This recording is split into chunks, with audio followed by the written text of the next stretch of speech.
After all that amazing, like, introduction to fishing, I just realized that, the, YouTube stream crashed.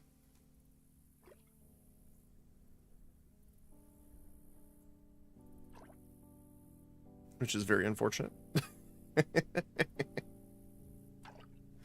Ugh.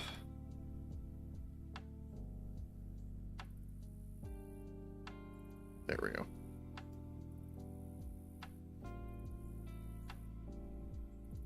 I'll probably just end up uploading the earlier part. Yes, it happens.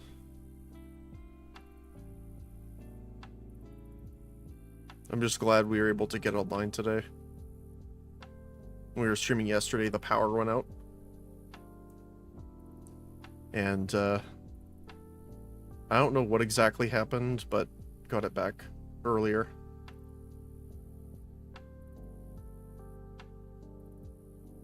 I don't know what they had to do. It was like, was it the pony breaker, I think? They had to do some sort of electrical work to get it back online. Once he was here, it wasn't offline for very long. Like, I think it took him like a total of 15 minutes to repair it or something like that, but...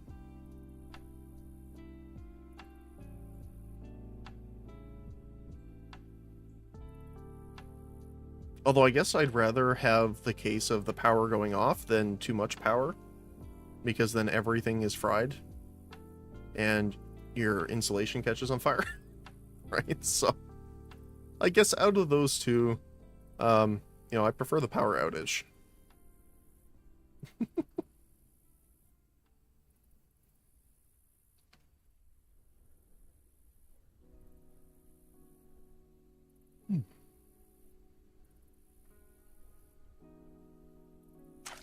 There we go. So I am keeping track of the bait we're using today as well, to see if our odds change at all.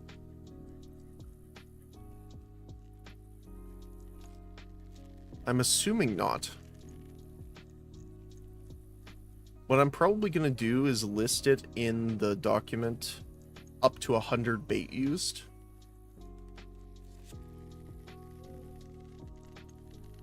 Oh.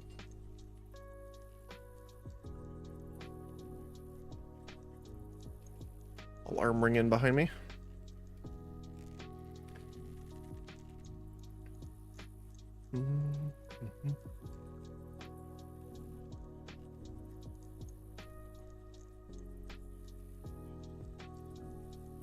You finishing? So normally what I end up doing is doing the daily mission, whatever it is, and then I will run some of the hourlies if they pop up. But unfortunately, we don't have the fishing vendors yet back. According to a GM, they have... I don't remember the specific words. I'll try and be as specific as I remember. We are aware of the issue and that the vendors were removed. We're looking to get them, like, fixed or something. So I don't know if that means they were removed because there was a bug or exploit with them. I like the tinfoil hat idea of the rogue dev hates fishers, so he deleted them from existence. Probably not that, but... So... instead of that, right now, we're just doing some blue Sorex fishing, because I used them a decent amount for fishing other things, but also they sell pretty well. And there we go. There's one. Blue Sorex. Not the biggest one we've caught, that's for sure. 1,080 grams. Okay.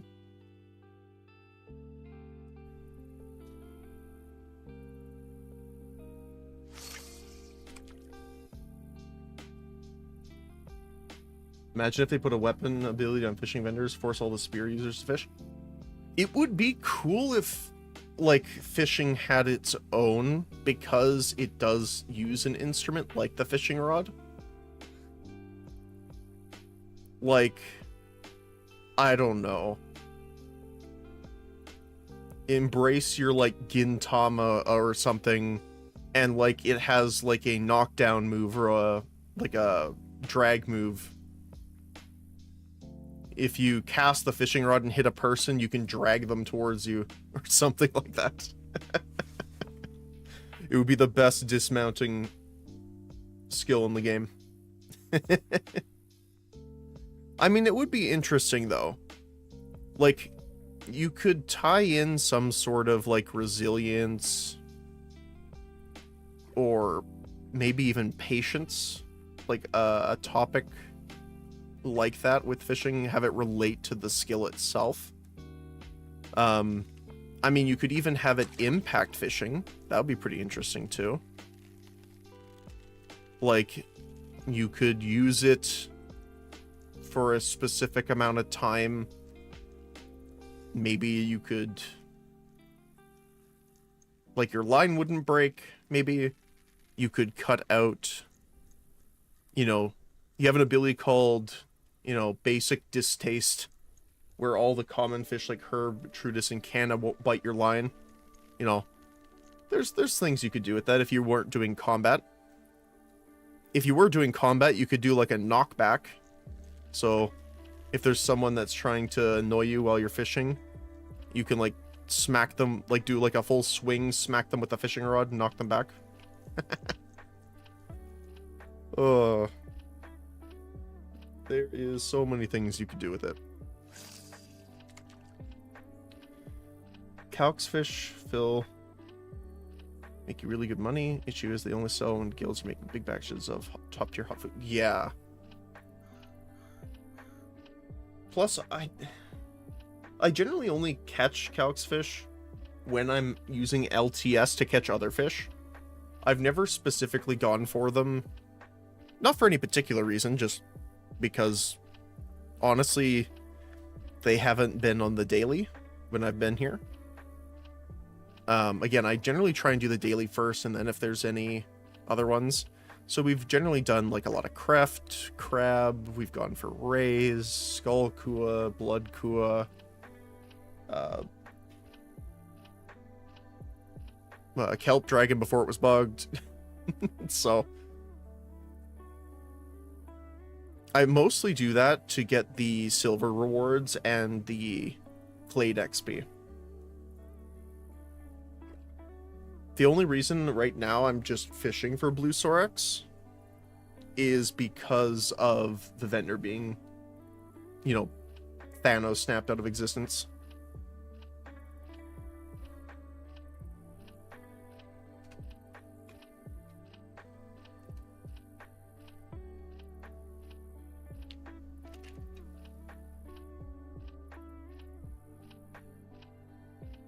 But yeah, there is a lot of fish that can make you good money. I just don't know the specifics because I've not really gotten into the, you know, market bartering or selling a lot of the fish. I've mostly just been fishing and doing the dailies. So I have a decent amount stored up in my bank. The only thing that terrifies me is every time I've gone to Moor and Kerr to, you know, buy something, get more bait, or whatever the case may be.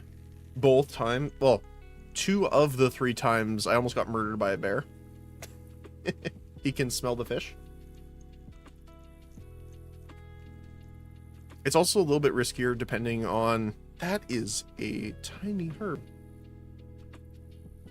That is the smallest one we've ever caught, actually. 126. Wow.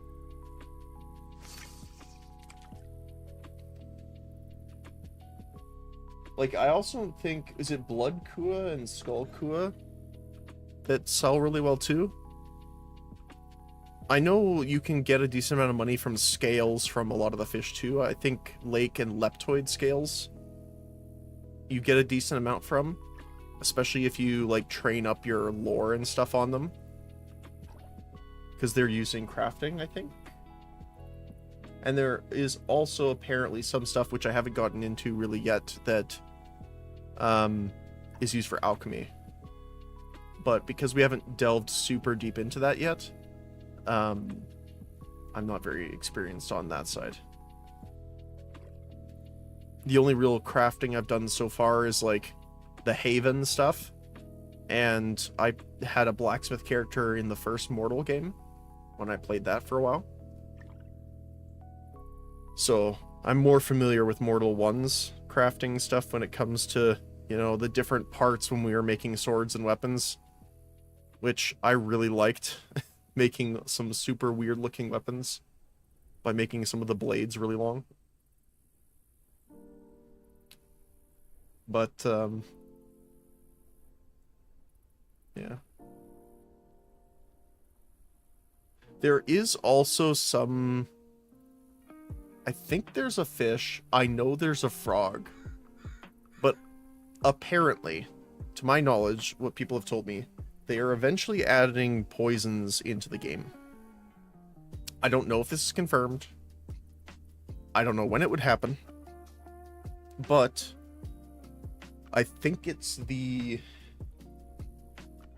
brown Nurok frogs apparently might be used for extracting poison from them. Again, no confirmation, pinch of salt, all that, but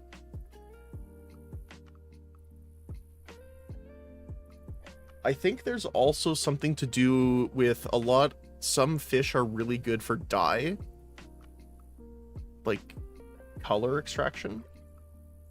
Although I'm not super familiar with that either. I haven't really looked into that. But I remember someone saying that a while ago.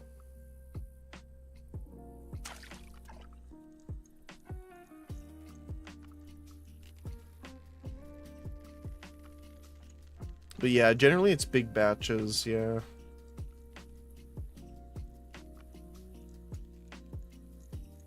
Like, generally I always see... we caught an amulet. Cuprum with red coral, which I think is technically the worst. Okay, there we go. Apparently, wherever we fished, we were very close to the bottom.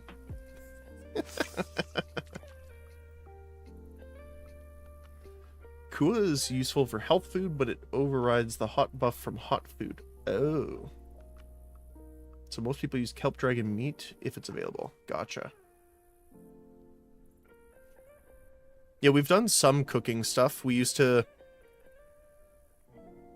I guess as an explanation for the people that aren't aware, this character we're playing right now is essentially... The goal is to kind of have like the traveling hermit kind of style. Traveling healer. So we have ecumenical healing. We have elementalism for some support magic. And I want to make it snow. Which also helps fishing technically, but, you know, if it wasn't obvious.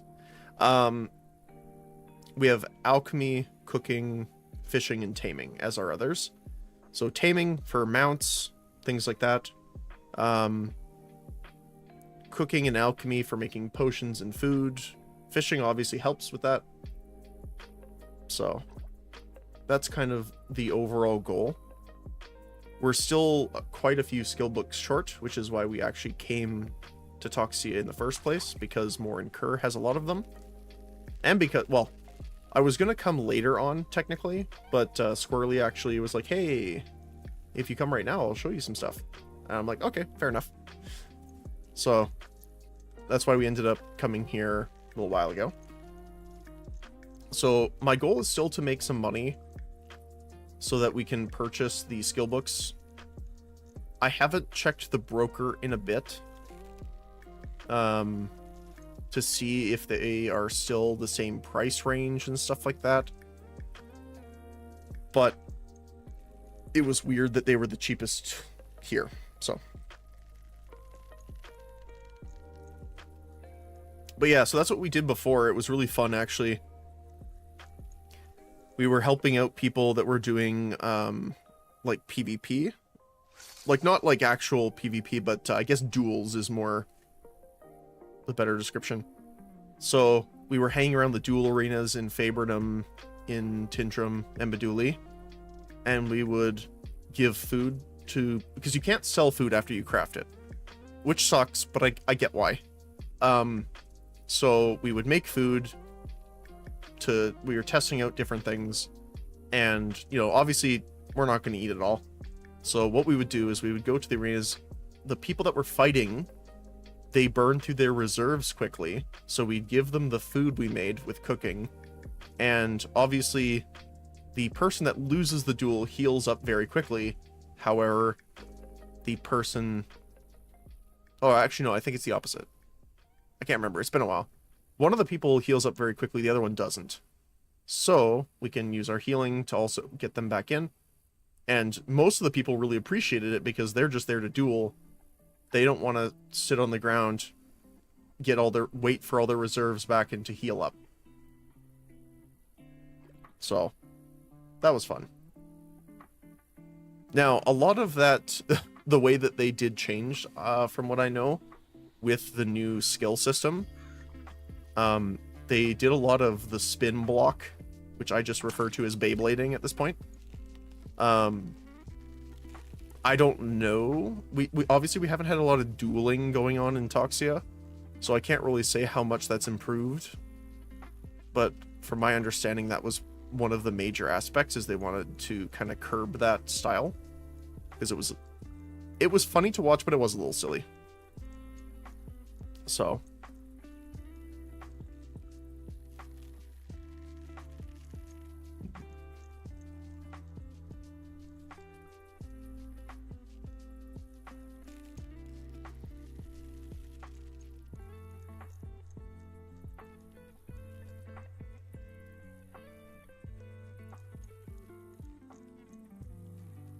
now I'm also on the thinking train of what they would do. Oh my goodness. That is a tiny lad.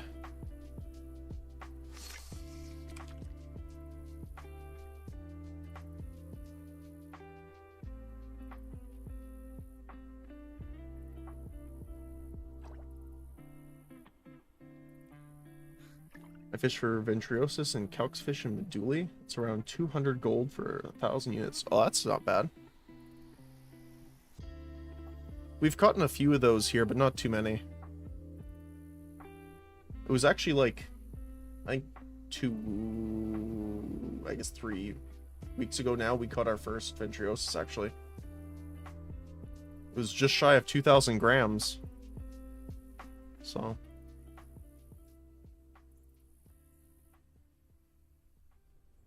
Although the biggest one we've ever caught is still, I think, it was the Silk Ray from August 1st. And it was just under 34,000 grams. And that still wasn't a legendary catch, by the way, so they get even bigger than that. They put a cap on how fast you can rotate with a weapon ability, but you can still rotate at full speed when you're just blocking and doing normal strikes. The goal with putting a tournament cap on weapon abilities was so the ability would be readable. Yes. Yeah. But that's what I mean, though, is like, from what we read in the update and patch notes and stuff, they kind of wanted to try and get away from the spin blocking. And this was their step to do that. Which I get, right? It's, to be fair, it's cheesy, you know, not even just cheddar. We're talking like expensive Gouda. But I get also that you don't want to like completely remove it, because say for example you're in a fight with someone and you hear someone walking up behind you. Should you be able to flick your defense and block the guy that comes up behind you, right? So if you can't do that, it punishes, or actually, I wouldn't say it punishes, I would say it doesn't allow the skill of actually hearing people behind you and reacting to it. if they got rid of it. So, I don't know.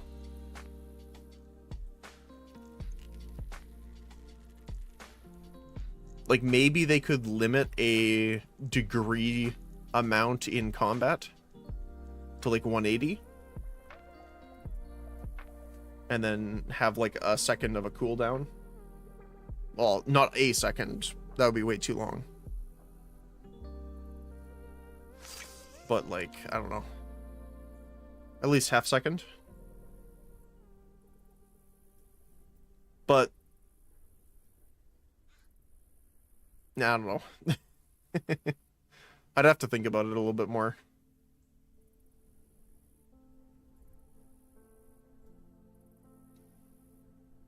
Because like if someone's behind me, you know, like I'm not moving my mouse very much. But okay, I'm gonna apologize for anyone that might get dizzy, might want to look away. But like this being able to block in this level, and that's not even with my DPI maxed, is insane. My eyes. Hey, Reaxis. Well, you kind of have to spin in top-level duels because both players essentially have mastered the ability to parry every attack, so you have to hide what direction you are going to strike from, then rotate back to them. Teamfight spinning doesn't really happen. Okay.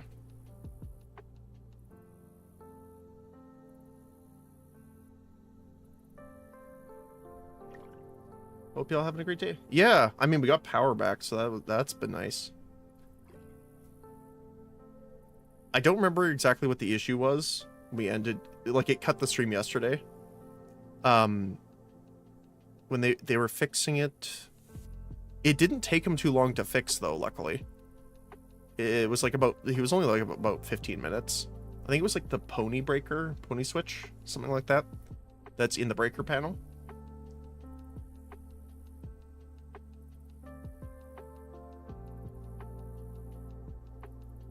Apparently it's normally set up to cut different suites into different lines, but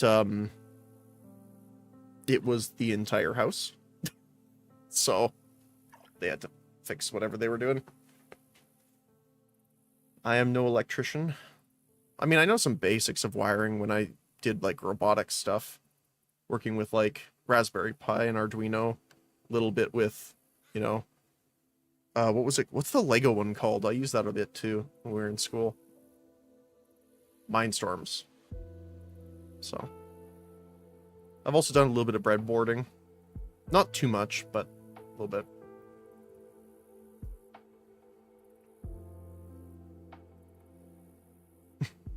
But yeah, hopefully you're having a good day too, Reaxis. But yeah, I wonder...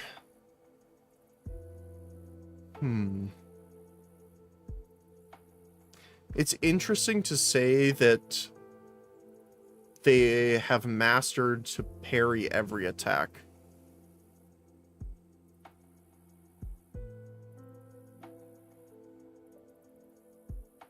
I wonder in duels then if you could add a mechanic that like increases damage from parries so that it becomes more meaningful to keep parrying as you parry, because if you don't, you'll get smacked with a really big hit. So it could be like a tiebreaker mechanic in duels, but it would only stack up on your opponent, so you couldn't cheese it, like stack it up on yourself and then attack someone random, because you know people would do that. And we caught another amulet, apparently. Okay.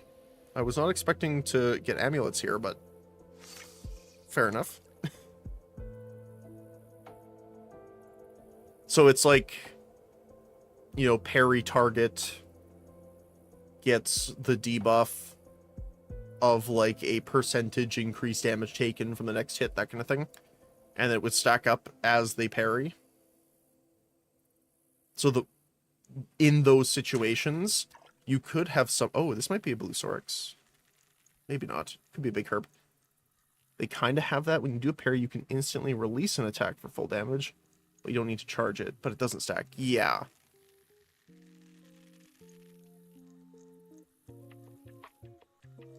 But I'm assuming they could also parry that, right? Unless there's like an internal cooldown if you get parried. In that case, then, you know, yes, okay. So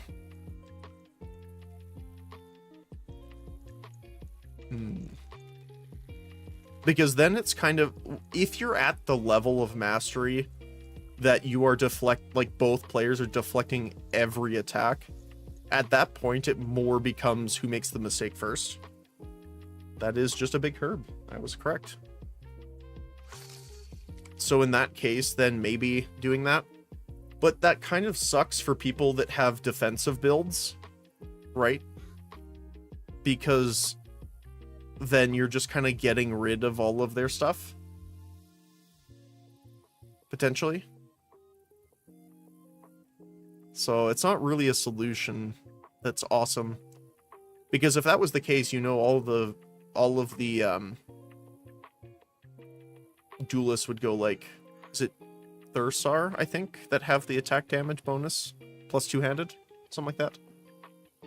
The only attack that cannot be parried is the two hammer weapon abilities. Crushing blows, I think. Right, the overhead slam. Yeah. Yeah, I think I remember when we were going through the skills.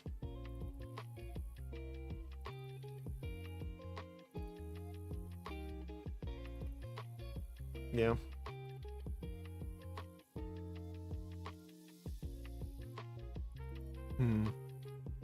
I did really like spears.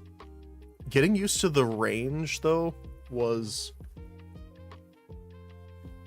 not great. Mostly because when I started playing and using the spear to level, like when we were actually killing enemies and stuff like that in Haven,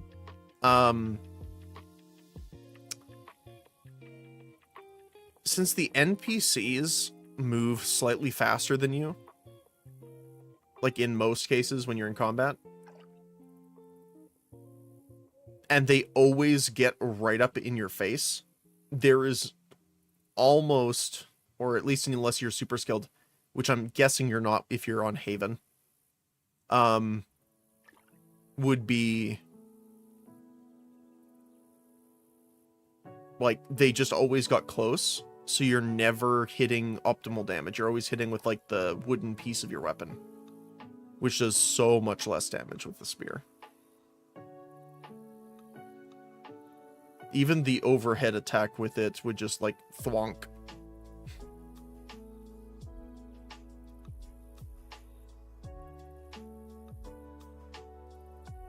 I did enjoy using spear when we were riding on horseback, though. That was fun. It was a little hard to hit, though.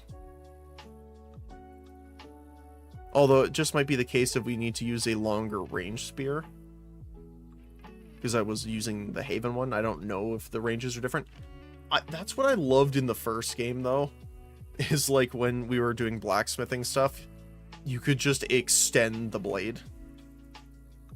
I'm pretty sure they removed that, though. When you could actually make the actual blades and stuff longer or shorter when you were crafting. From my understanding, they don't have it in the second game. Or it's much less. I can't remember. It has been a long time since I played the first game.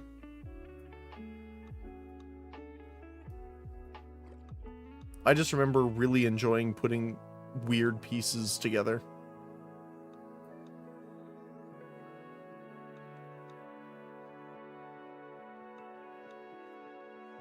Kind of reminded me of like the is it Mountain Blade crafting system? I think so. Was it Bannerlords? Or was it with Fire and Sword? Can't remember now. But they had a similar system. Although much less in depth.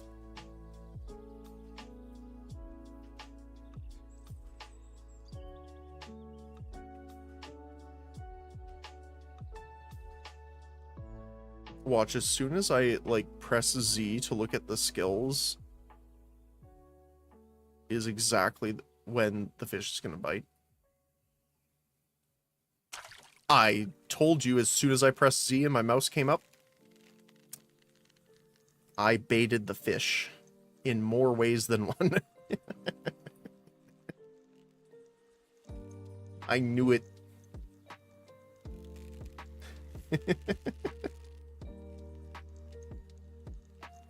Oh.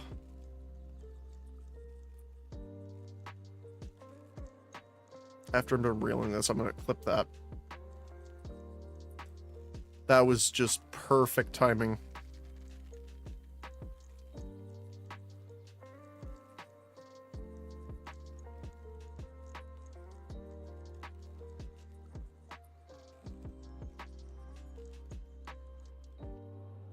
Give me a sec.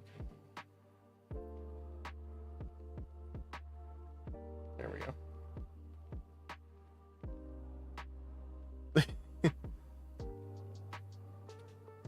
That's a big treatise, actually. I love spears. Best team fight weapon if you can get enough damage bonus. You can have this bubble around you where you can hit anyone for 80 plus damage and no one knows if the stab is coming from them or the guy next to them. That is true. Oh, here, before I do that.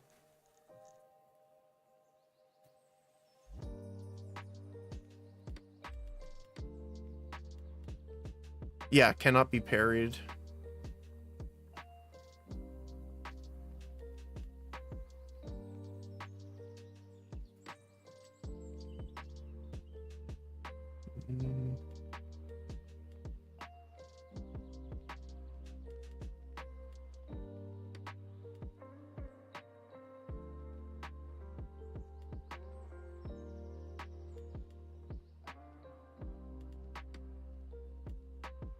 I guess, yeah, it is the only one that does that.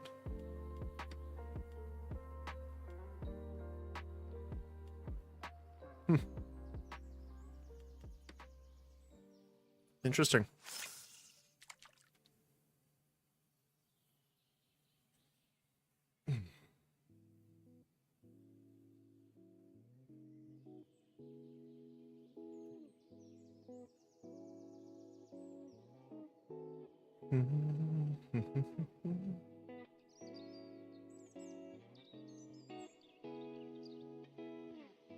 We've only caught one so far, which is kind of rough, actually.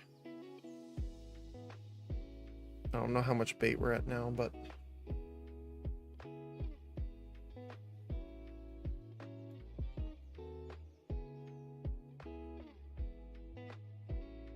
The one thing I really hope from Mortal at some point is to get a visual update. Like, graphic fidelity wise. Like, obviously, if you look at the bottom of the screen, you can see, like, the shadows in the water. And it's like, you can see, like, the pixel fracturing.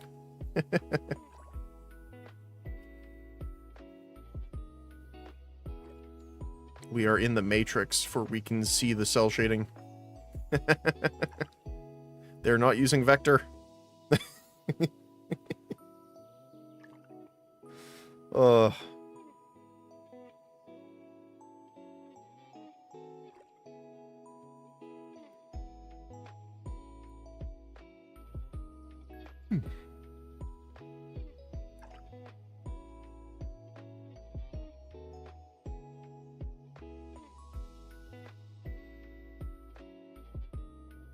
Yeah, I might have to also check. Maybe I might do it after my meeting today. Because I have a meeting right when we finish stream. But I might go in and check the different prices of fish. Maybe not here in Toxia specifically, but here and Morin Kur. Because most of the sales, I think, go through Morin Kur.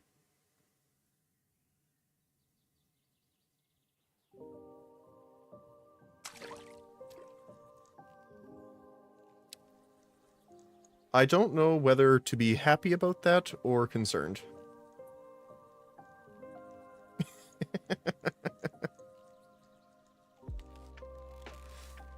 Uh,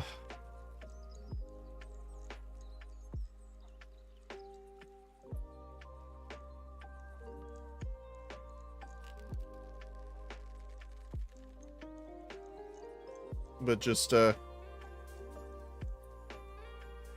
keep it a little bit on the down low, if you don't mind.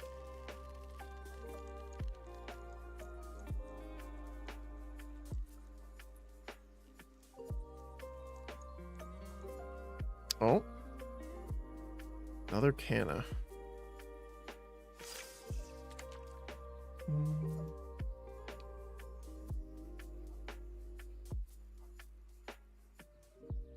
Okay. All right.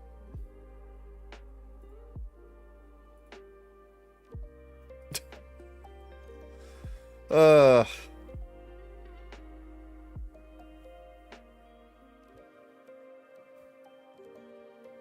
That's enough of that.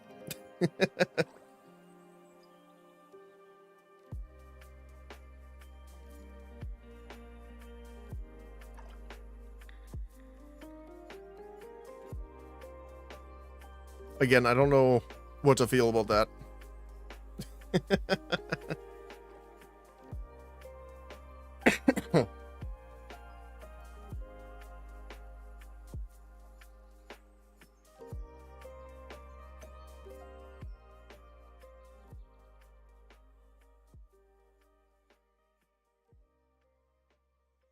The worst thing to think about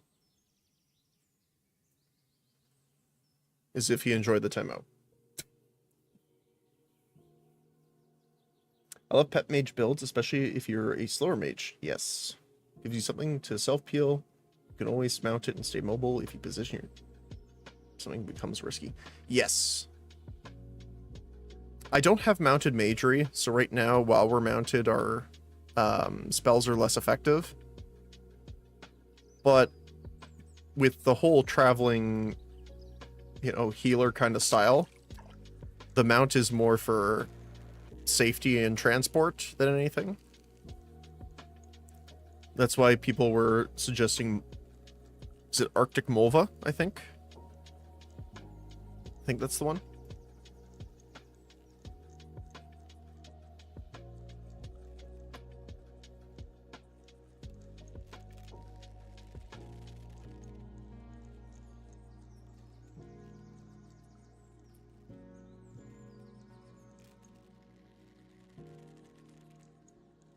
I don't run mounted magery either. You'll never outmount an MA. So always more useful dismounted. Oh, okay, gotcha. Another herb.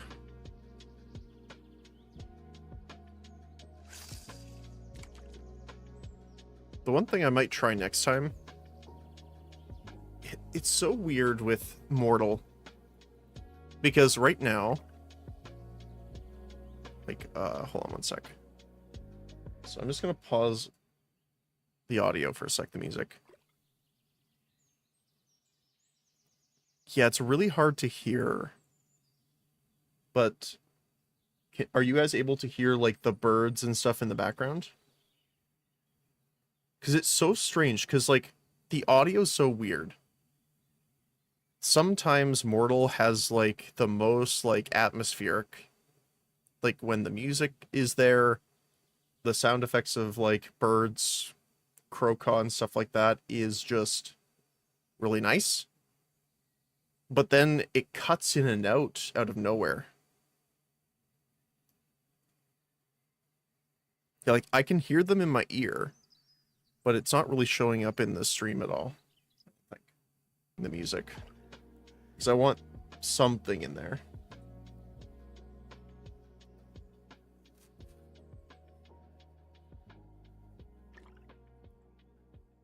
My fight from last night.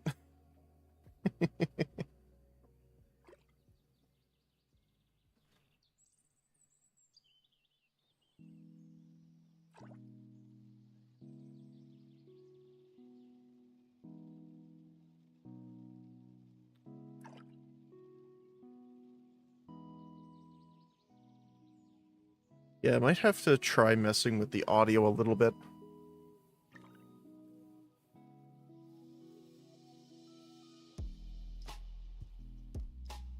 I mean, technically what I could do is instead of the audio, if we're having just like a super chill day, is get like, you know how they do like nature recordings? Just have like one of those just playing instead of the music itself. That'd be pretty nice. I love listening to those.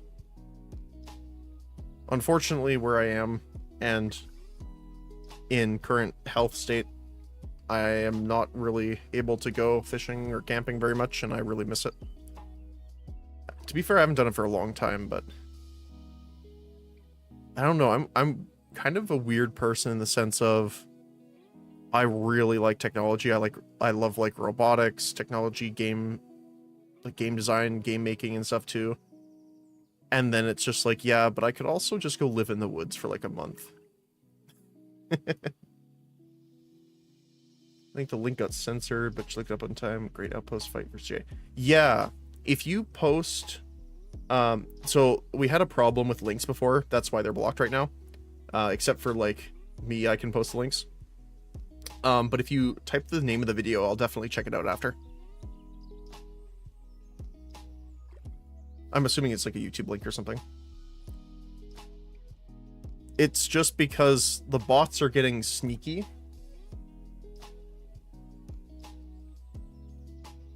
So, unfortunately, they're putting in links and stuff like that that are not blocked somehow. So I just had to disconnect all of them, unfortunately.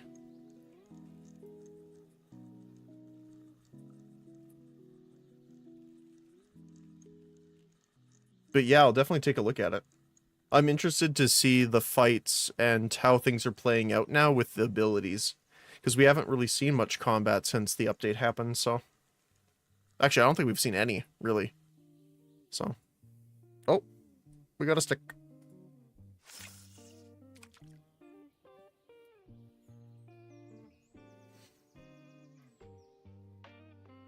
The other thing you can do is, there is a link to the Discord in the stream information.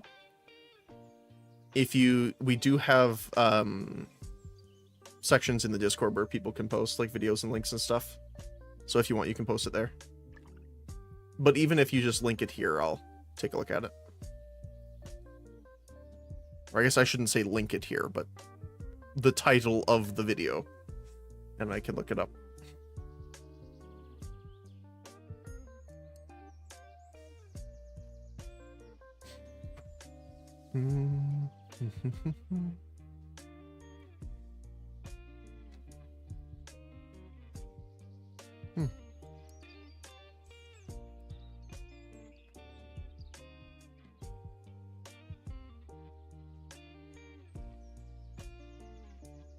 I'm still debating what I should do about the VR though.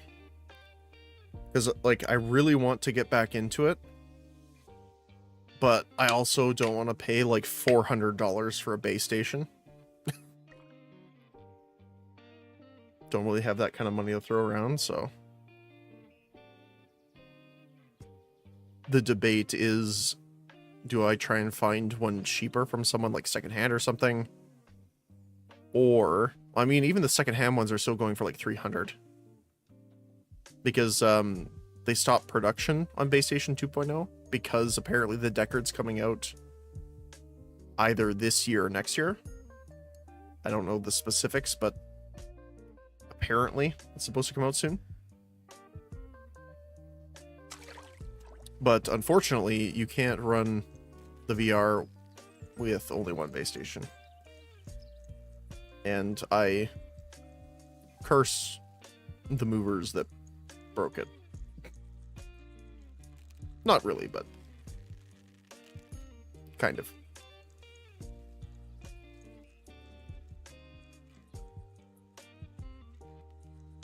Always check your mover things. They had this like weird clause or something in it where, because we didn't unpack the VR for a long time, it's like after like 2 weeks or something, they're not responsible for damaged goods in the move.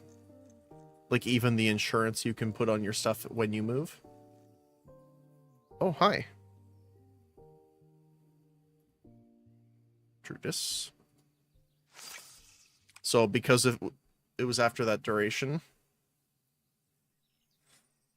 not covered anymore. Unfortunately.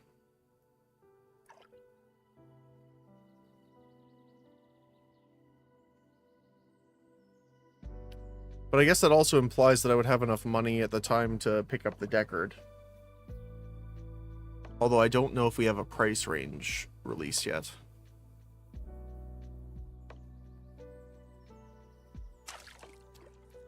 Oh, that might be a second one. Maybe a herb.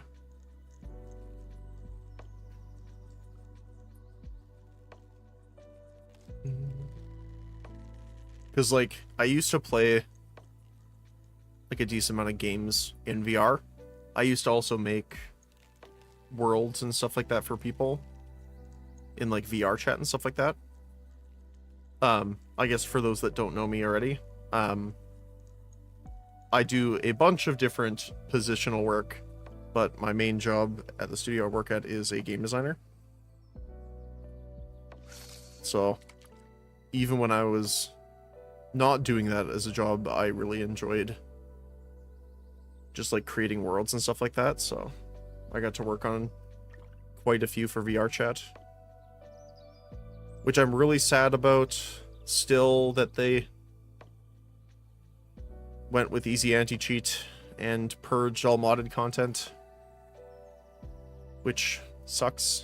I mean, apparently they've been doing better at it, but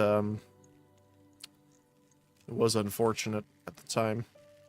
A lot of people that I knew that used to do modded content obviously left the platform,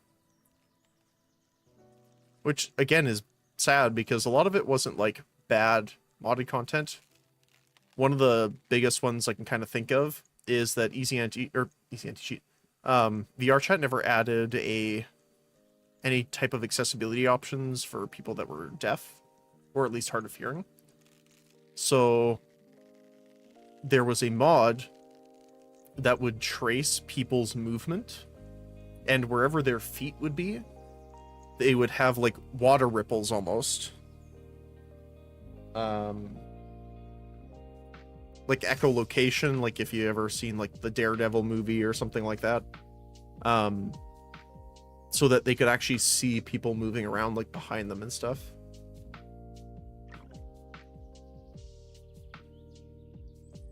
Used to work on a Source community game called Fistful of Frags. Oh, nice.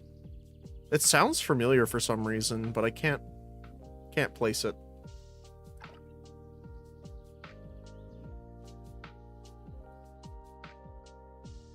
How long ago was it?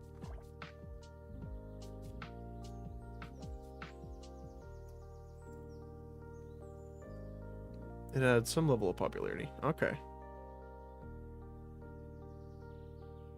Okay, so yeah, it's probably around that time.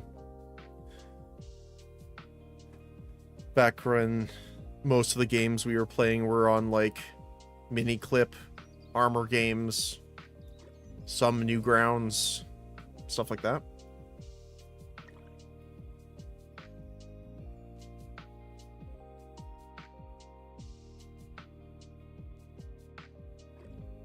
I guess that was more than that. That was like 15 years ago. Maybe a little more. Before they killed Flash.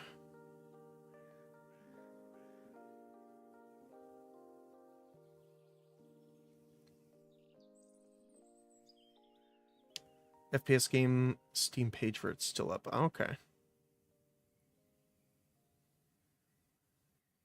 I don't remember how many years I've been on Steam now. It's probably 14 if I had to guess. Which is a long time.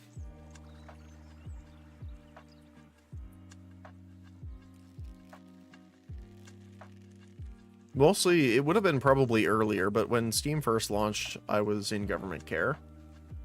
And generally group homes and stuff like that, or emergency shelter, stuff like that, they don't normally have any type of computer technology for people. Except one that I went to. One that I stayed at, the staff were super nice, and they had GameCube downstairs. So we played that a lot. That is a tiny herb.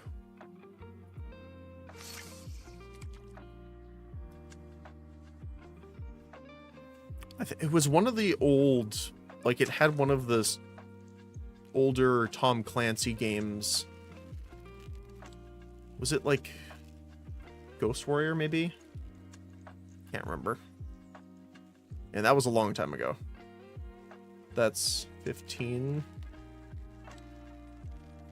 probably 15 years ago.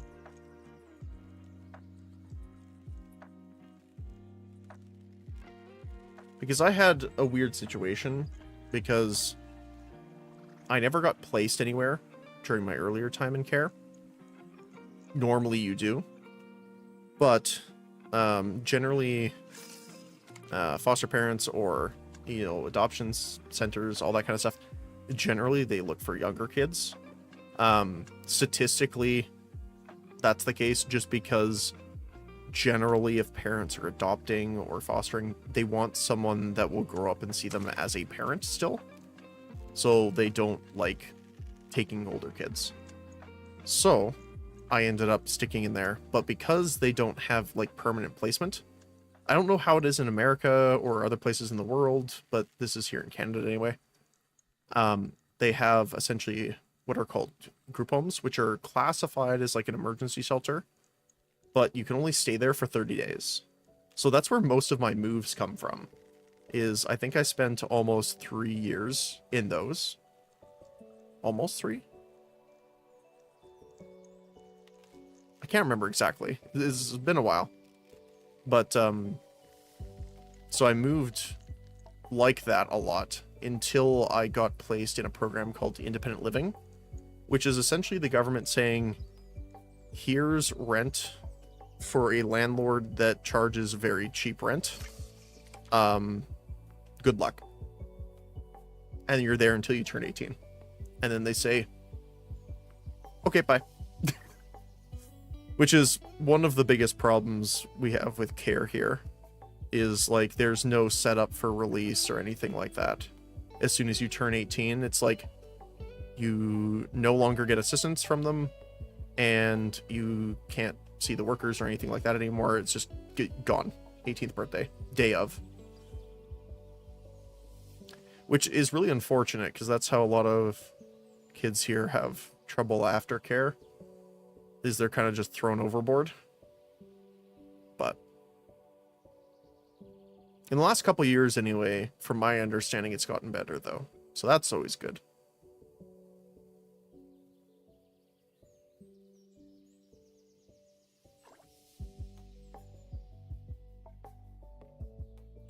But yeah, I ended up like aging out, staying at a place for a while.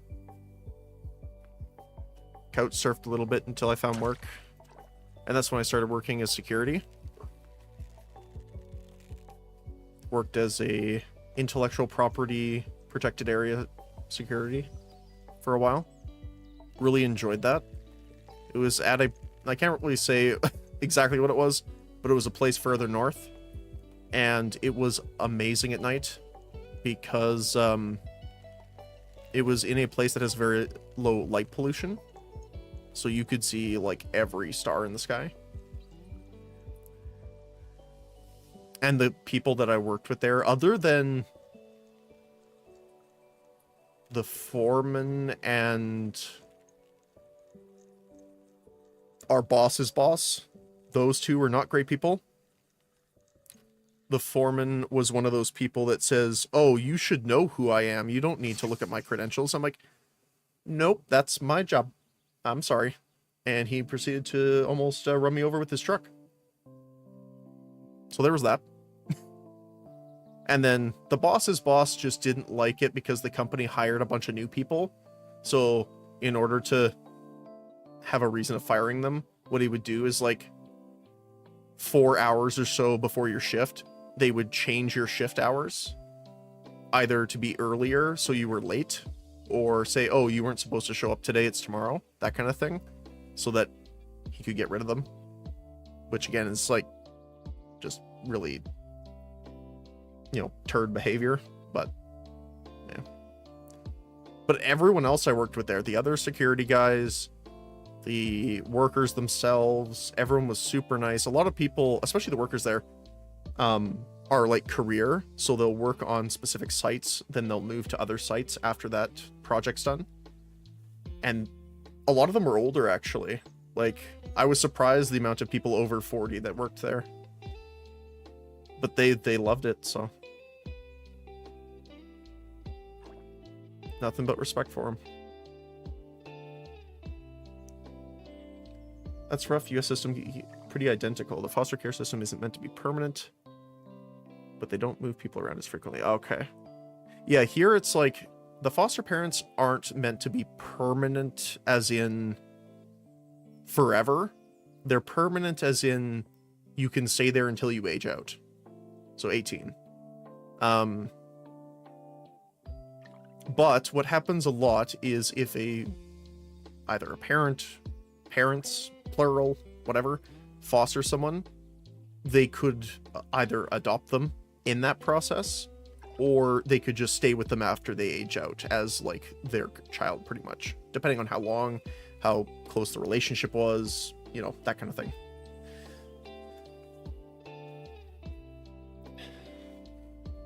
Although I only had one person I was ever paired with. It wasn't more foster, it was just like it was sort of a longer term placement. But I won't say names or anything specific, obviously, or something like that. But this person was pretty bad. Like, there was one other person there other than me. And essentially, you had like a half hour during breakfast, lunch, and dinner time to make food. And then they would just lock up all the cabinets in the kitchen. Like actual locks. Like, we're talking like metal bars over the doorway. And padlocks on the cupboards. And they would just go and gamble at the casino nearby. And, like, leave us locked outside until, like, 2 a.m. But, so no one ever really complained about it. So my social worker at the time didn't really believe me about it. Until I had a really, really old, I didn't even have a phone at that time. It was like a PA recorder I used for school. So I left it in my pocket and was recording one of the times when she got back and stuff like that. And then I showed it to my social worker, and she was removed from being someone that could have kids there. And I never got placed again after that. It could be because they thought I was more problematic for situations like that. They're like, oh, well, why didn't you just, like, you know, stick it out? But I am not one to see situations like that and not call it out. Tolkien was an orphan. Never got adopted, lived in an orphanage in South Africa. Ah, I never knew that, actually. That's really cool.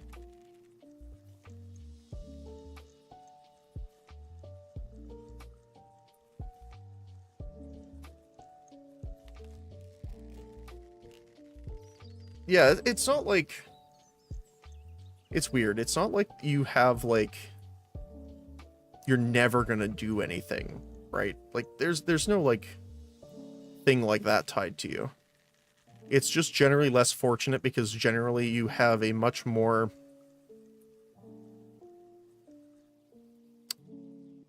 Not unsettling as in, like...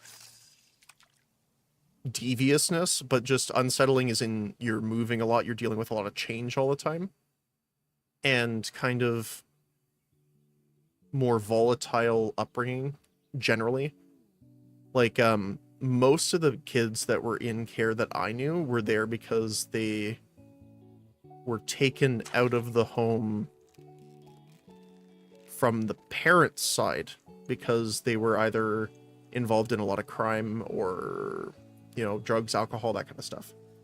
There was also some that I saw and that I knew that were there for mental health stuff. Like a lot of people. So I ended up working with a group after I aged out there for a while to help the kids. And most of the people I worked with there were, again, the parent either couldn't handle them, but it was more severe cases. Like we're talking about fetal alcohol syndrome, really bad autism or Down syndrome, stuff like that. So very big things. There was one person in particular that had like it wasn't multiple sclerosis, it was something similar to that. I can't remember the abbreviation for it, but it was a nerve and muscle degradation. So they had to have a lot of stuff done for them. So the parent didn't want to, I don't know the story. He said it was, they didn't want to deal with it. So I'm going to go off of what he said. But so the parent didn't want to deal with it. So they just said, okay, bye. Which sucks, you know, because I don't know. I mean, I guess I have personal ties to it a little bit too, but at the same time, it's like I feel for them. Because not only do they have a bad go of things, it's like the person that was supposed to be there to help you said you weren't worth it, right? So, you know, a little bit of depresso espresso, but unfortunately, in my opinion, they should bring back Catholic orphanages. Kids who don't get adopted should have a place to call home, don't get moved around, and they have surrogate parents or families in the form of clergy, nuns, parish who live and work there. They're also almost always attached to schools too, so there's a high level of interaction with other kids. I am not very familiar with a lot of the older Catholic orphanage systems. I definitely understand what you're saying, though. Like, I'm going to look at it more of I've never really seen them in person. So the only thing I kind of have to go off them is like anime stuff, right? So if we're talking about how they work in the system of like, if they are an orphan, they go to the church, there's either a separate building for housing attached or things like that. They're provided for, maybe they work with the church to do tasks in the church, whoever, you know, that kind of situation. That I can understand. But the only thing I'll say is, at least in North America, the Catholic Church does not have a great record with children. Now, it's often joked about, and I'm not joking about it, I'm being pretty serious about it in this case. So, you know, maybe people probably won't be great with that here. But the idea of it and, you know, that type of, I won't say camaraderie, but kind of similar to that, like an anchor point. I do agree with that would be nice. Especially here, with the group home system as it's set up. They still operate in France and Italy and other countries too. Oh, that's cool. Yeah, because like, I think the move that I just did was my 71st move. My old roommate, I used to get along with super well. I mean, technically I still do, but back when I was living with him, we went back and were looking at how many moves I did, and we like recalculated everything. And it was like, this was, I think 71 or 72. Far more abuse in public schools than church. No excuse, but it should be kept in perspective. Yeah, that's what I mean, right? Is like, yeah, it's a, Okay, that was bad. I was gonna say it's a touchy subject, but my brain was like, But it's a delicate topic, I guess would be more appropriate. Because it's like, yeah. Like I not that way, but in elementary and high school especially were some of like the most brutal years to deal with. Like I still remember the full names of 3 people etched in my brain forever. And someone in my family that's a teacher says that they feel bad for the teachers I had to put up with. It was rough. One of the teachers had this thing where if you were misbehaving, he'd come up behind you with his thumb, which for some reason he never decided to cut his fingernails, and he would jab you in the rib cage with, like, if you clench your hand into a fist and put your thumb over top so it's like pointed, he would like jab you in the rib cage. Yep. It hurt. Especially for, you know, elementary, middle school. There were 2 teachers that I will always remember from my school life, though, that were amazing. Again, I can't say names, but one of them was a drama teacher, and he had an absolute heart of gold. And I still remember him, and I hope he's doing well. But he always looked out for people. He always wanted to get people involved. He was super tactful about anything like that, you know, that kind of thing. And then I had a home ec teacher. If you ever think of a grandma, specifically one that cooks a lot, this was the epitome of that. She was an older lady. I think she was in her 50s. I think.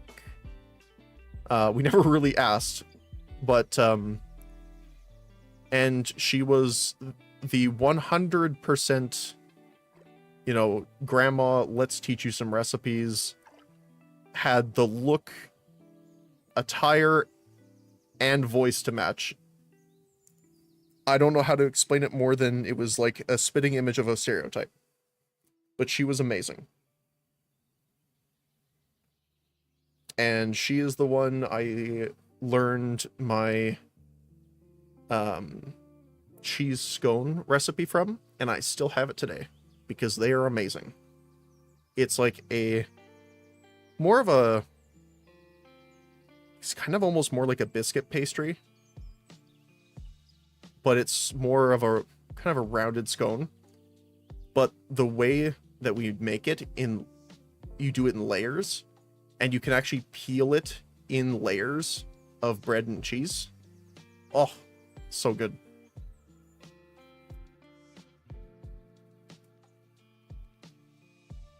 Punishment, so you had to stand with your arms out like you're on a crutch. Oh no. I was in cadets for a while. We had things like that. And they would put a textbook on both hands and you had to hold it out longer. Yeah. Yeah. Yeah, I was in air cadets here for a while. I really like aircraft too. I wanted to be a pilot for a while when I was a kid as well.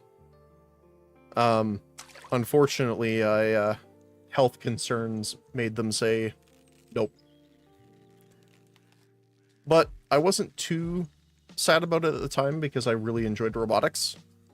And that's what I ended up going into. Like, oh my goodness, the amount of time I spent with like Lego Mindstorms going over like how would you... Okay, I was like, I think I was like 10 to 12 or something like that. And I was thinking of ways of how to make a vehicle transform like Transformers, but I was drawing like plans to see where the parts of the vehicle would go and how you could make them fit into a solid form. It's like, because like even as a kid I was like, yeah, so it doesn't work like that because, like, you know, like, where does the engine go? Like, the drive shaft doesn't just exist there anymore, right?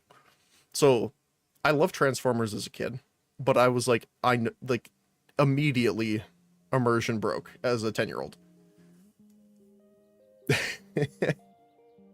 Although I will say, like, the biggest reason I probably got into robotics beyond that, when I was younger, we watched BattleBots. It was a robot battling show. I can't remember the channel. It wasn't A&E. Oh, I can't remember the channel. But after that, like Bionicle and stuff, TNT and G4, yeah, that's it.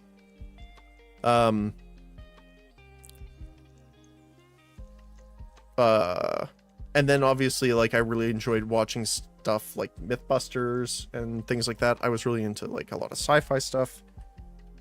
But beyond those, the biggest thing was probably when the Iron Man movie came out.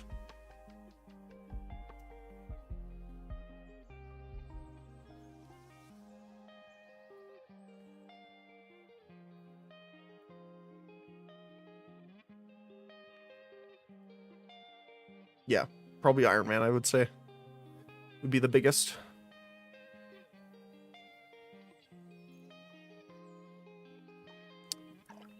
But yeah, so what ended up happening though is I took it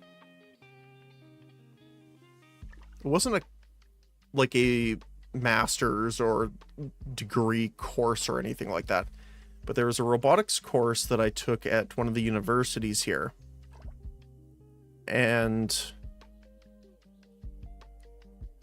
let me just think. It was 2013.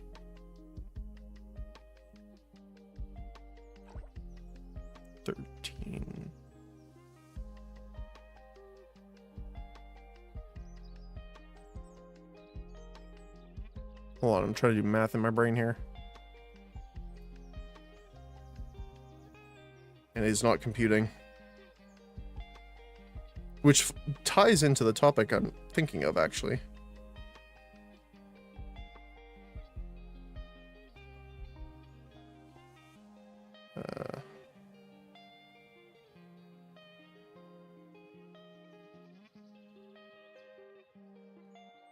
Yeah, so I was in it when I was 17. So I'm not going to toot my own horn a little bit, but that's very early to be in a university level thing. And I really enjoyed it. Enough that the instructor asked me to come back the following year as a TA for it. It was so much fun. It was like building, designing robotics. Generally, it was like specific task things like, oh, there's this terrain feature. It needs to be able to climb stairs, but also lower itself off of a ledge of this size. And then we had to like design it, that kind of thing. It was so much fun. Met Jamie Heineman a few times. He's a big sailboat guy. Would sail out of where I am a lot. He would go to the Caribbean. Ran into him at the Virgin Islands too. Nice. Yeah, I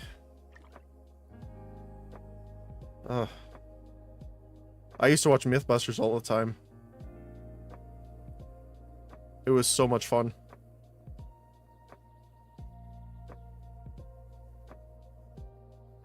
It was a little weird when the 3 came in.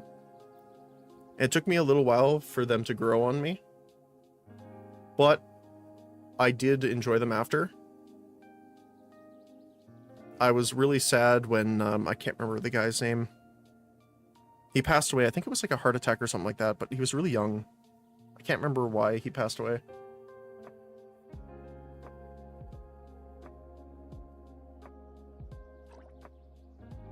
And then I was just so busy after that, I didn't end up watching the show much after that. The show needed them. You needed a plot and B plot for those 30-minute shows. Yeah, that's fair.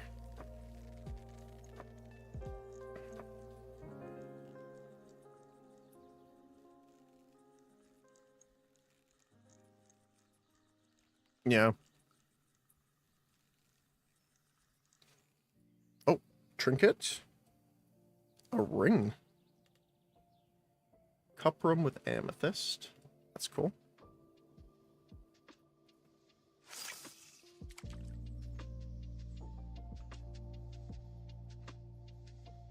But yeah. And what ended up happening is after the robotics program, I was planning on doing it as a main work. I was planning to go to the university for like mechatronics and robotics. But unfortunately, had some health concerns that essentially, long story short, my physical memory is like non-existent now, which is the part of your memory, not as in remembering things, but memory as in like RAM for a computer, which holds information, more commonly numbers. So because mine got shot pretty much, I understand equations, but I can't really do complex math in my brain anymore. So I tried my best to continue at it for a while, but I ended up having to change. So I didn't know what to do for a long time. But a friend of mine, who does animation and music videos and stuff like that down in the States, had, when we were talking, she's like, oh, well, why don't you just go and try like a drawing class or something like that? So I did. I took one of the schools here was doing a introduction to drawing. I knew a bit of drawing, but I didn't really practice or anything. So I was like, okay, well, we'll try it out. Did pretty good in it. So they ended up, the instructor was like, hey, you're actually pretty good. I would recommend you go to this school. And it was funny because it was a different school than what he taught at.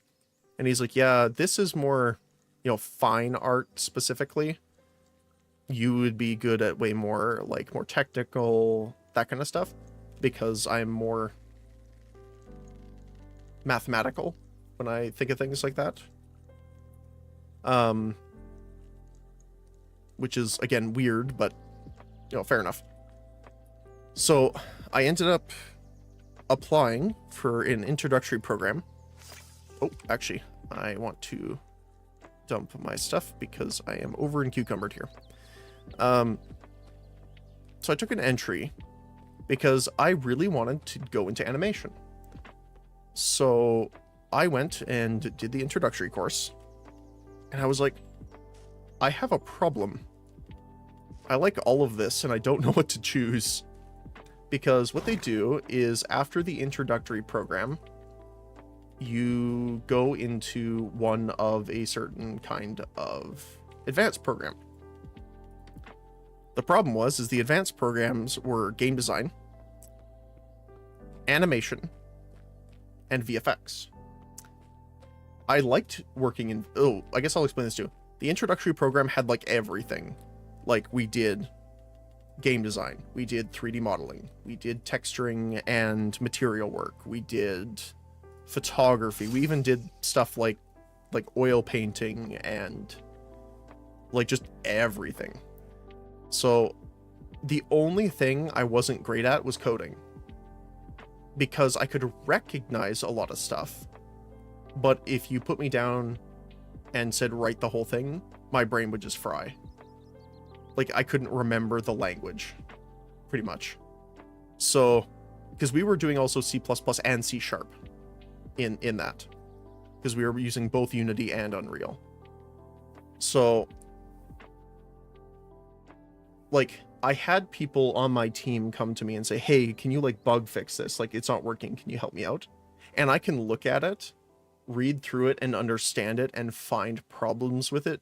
Like, I can do that. But if someone says, hey, Erwin, can you, like, write this code for me?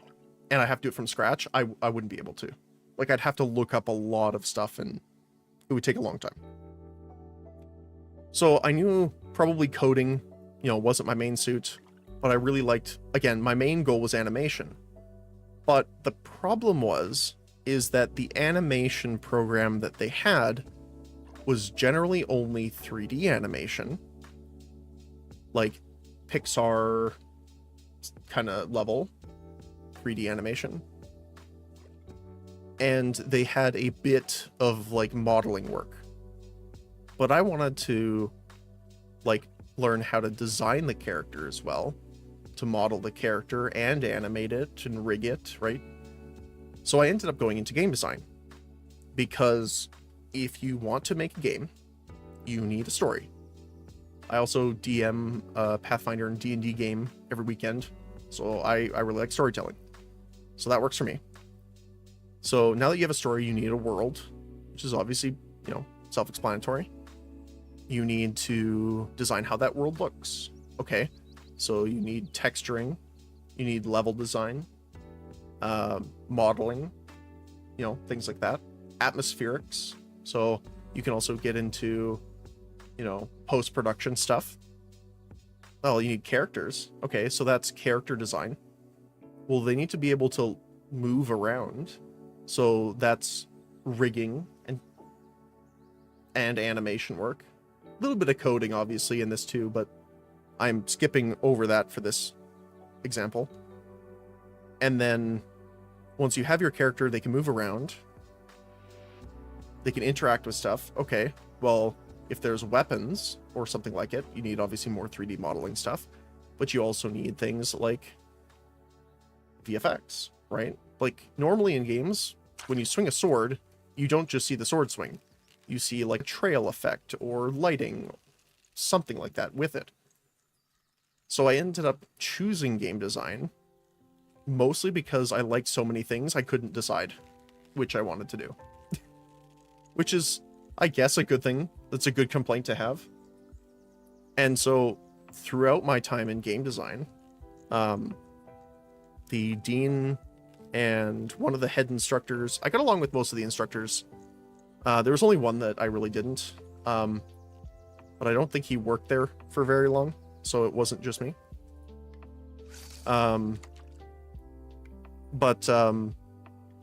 They're like, yeah, no, like, so much stuff when it comes to games and stuff. You need, like, game design's definitely your best thing. So that's how I went into it specifically, because I play a lot of games, and I've played a lot of games throughout my life.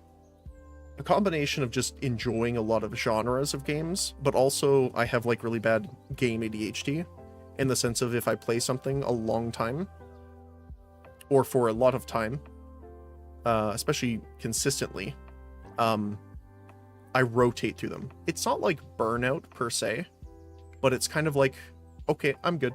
What's next? And then I generally like circle around back to it later.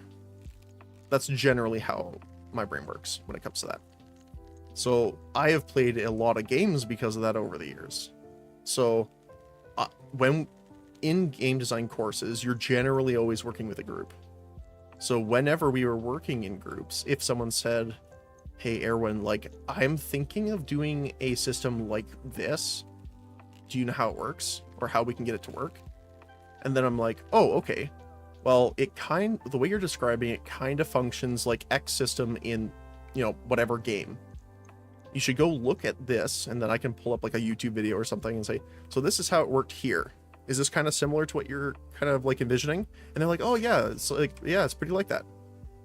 So because there's a lot of like game knowledge I have from that, I ended up being really good at that kind of game design job. I mean, again, it comes into play also, which I like doing world creation. I like running D&D stuff and Pathfinder and Call of Cthulhu, a bunch of other games, stuff like that. Dungeon World. So it kind of all bundled together nicely. It's been a lot of work, I'll tell you that, though. But it's definitely fun. I majored in applied math degree from College of Engineering. Okay. there was a prerequisite that everyone in the engineering college needed to take called thermodynamics and engineering. Okay. 65 to 70% fail rate. Wow. I'm just from the name, I'm assuming it's like compression knowledge, heat-based distribution, like all that kind of stuff. Pressurization. Just from me guessing, I'm assuming that's what it kind of entailed. Across the class was a college of biasness? Business, I'm assuming. The joke was, is everyone who dropped from the class walked next door and became business majors. Oh, okay. On the whiteboard, on the first day, the professor wrote thermodynamics and engineering where business majors are made. Oh, no. Although it is interesting, though, because, like, I know personally some people that went to business school and they are just amazing. Like, one of the people I know runs their own business and they are just awesome at everything from like statistics to percentages to estimation, general business sense. Like, I don't even know what to say. I mean, they're running a successful business, so that about says it up. So, I get the joke though, but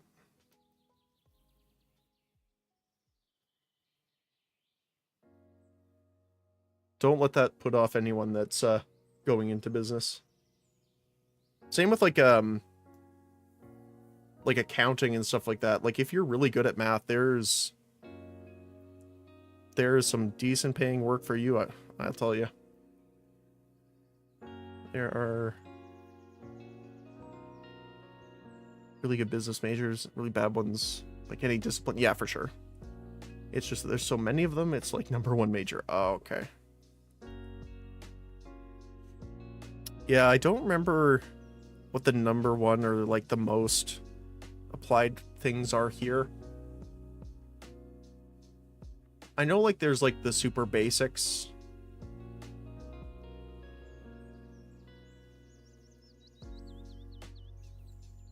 I'm trying to think off the top of my head. Honestly, here it's probably a lot of political stuff, like political science and stuff like that.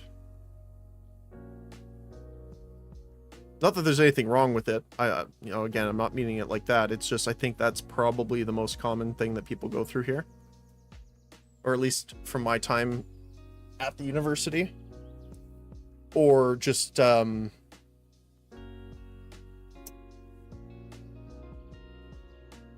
political science. General, like, English and teaching. And what was the other thing I saw a lot of people in? I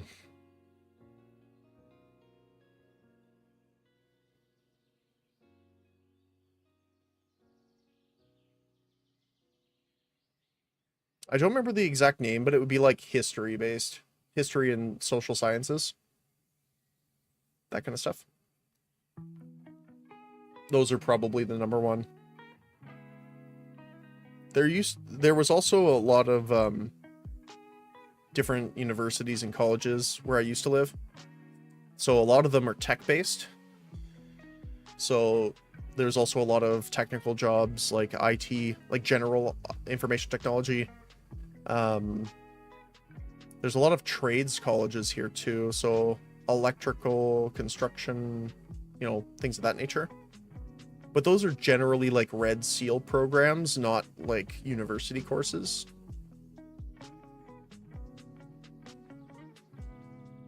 I don't know if it's the same there, but Red Seal here is just kind of like your official approval trade jobs.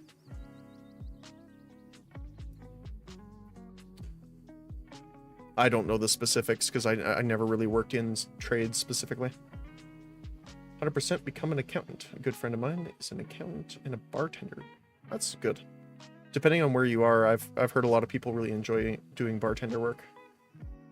basically bartends full-time, does accounting for several companies. She could be an accountant full-time, but unless you're with a major firm or some Fortune 500 company, accounting doesn't take that much time. She makes like 80k bartending and another 40k as a part-time accountant. She's got it figured out. Yeah, it can be pretty nuts. Oh, we hit bottom here, actually. I was like, we haven't gotten any bites here. There we go. Just didn't cast far enough. But yeah, no, it's interesting because we actually had someone similar in one of our... It was a story that one of the instructors had told about a student that had passed through previously, where they were really good and enjoyed making leaves and grass, like 3D modeling and texturing. And apparently they got hired for like 50 to 60 an hour after they left. Like they got hired out of college. Like they never finished the university course, because they got hired by a studio there, and their only job was to make foliage.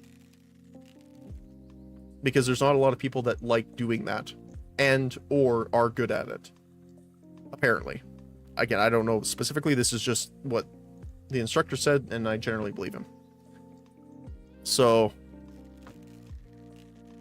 like, the things that people don't really normally want to do, or, you know, more obscure jobs generally pay more.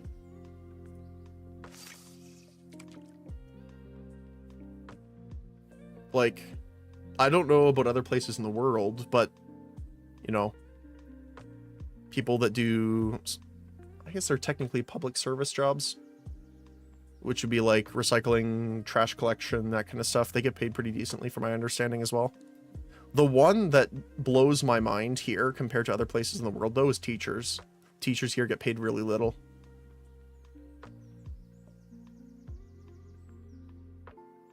And a lot of people that I've spoken to from other places in the world, like over the years, are like, our teachers are really good and they're paid well. And I mean, you know, other than the teachers that actually really love teaching, which I do know quite a few, a lot of people just don't care about the kids that much, and they just want to get the job kind of thing. So it's kind of one of those things where it's like, because the pay is lower, you're getting less skilled teachers. And again, I don't mean that as a dig against teachers either, because again, I know plenty of good ones that just love teaching, and, you know, they love working with kids and helping them, and, you know, being an educator. But yeah, like there at least over the past few years, there's been so many strikes and stuff like that, because the pay is so bad. They're trying to get like percent increases to it over the years. That is tiny. Here, let me look this up really quick.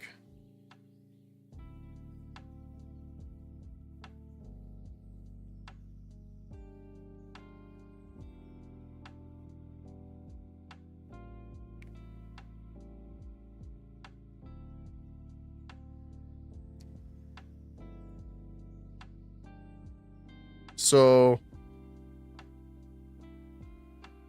the average wages here for teachers is from 60 to 65,000 a year.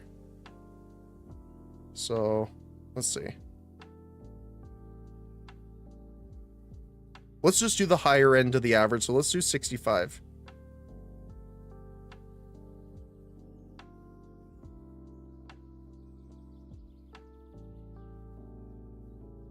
So it's like under 30 an hour, or just about 30 an hour.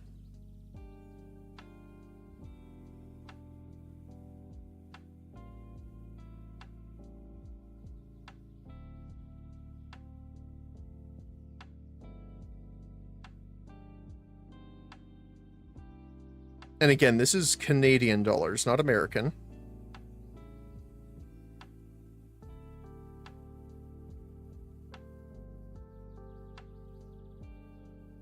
and like $18 is minimum wage. So, yeah.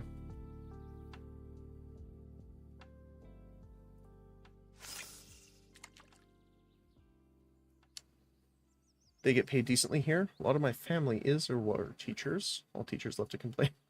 But they only work 2/3 of the year. They get paid a middle class wage, have amazing benefits, and get a pension. I'm sure it's different in different places. Mostly when I hear teachers complain here, I think Grammy River. I mean, it depends, right? Like, here, you know, it is kind of rough at times. One of the biggest examples, though, is it's not just pay. I don't know how it works there, but here, if a teacher has anything for the students, like, if they want to use a program, like to learn or something like that, the teacher has to front the whole amount and they don't get like reimbursed for that. If they want to do like a pizza party or something for the class, the teacher pays for it, like out of their pocket. That is a big herb.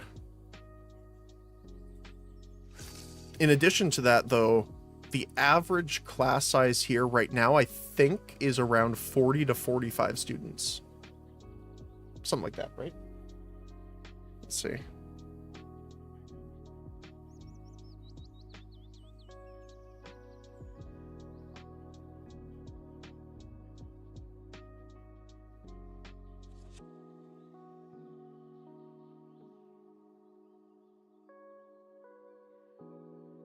Between 38 and 45 students on average. So it's also a lot harder to teach right now here because you're like there's so much less time to spend on an individual student. Like that's why I loved like small class sizes at university, because I mean, the game design course and stuff like that was like more of a specialty course. So like one of them we had, I think, 18 people. Another class I was in had 12. So like there's so much more time for the instructor to actually interact with the individual students. Like if you're in a class that big, you don't have time to like go over homework to answer like all their individual questions and stuff like that. It's just not possible, especially in like the amount of time you have to teach, right? Like students here have like laptops or Chromebooks or something like that, and like it takes like a portion of the class just to make sure they're all handed out correctly and everyone has them and they're ready to learn.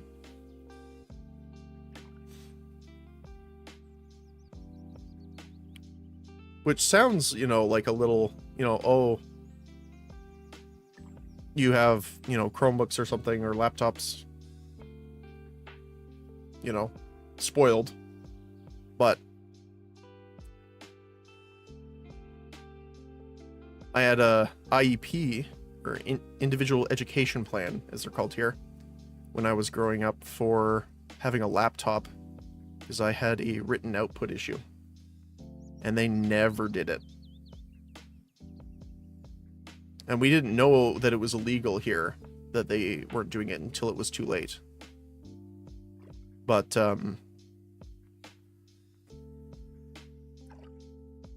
so for me, it's nice to see that they have more technology going into schools for making learning easier.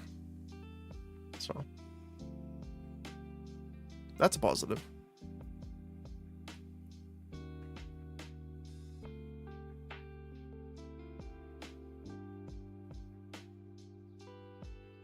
Because like as many problems and stuff like that, like I bring up or, you know, talk about, generally it's always to like find solutions for them. Because one thing that I don't like doing is complaining about something without having any way of making it better or fixing it. Even if the suggestions may not work, you know?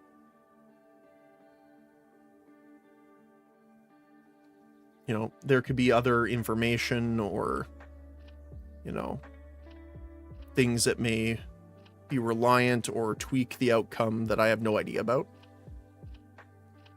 Because like when I talk about, like, let's think of earlier when I talk about the social workers and government care. I have not done that. So there is probably plenty of things, from everything from like governmental red tape to, you know, individual aspects of information protection on the job, that kind of stuff, that I have no idea about. But you can still offer solutions.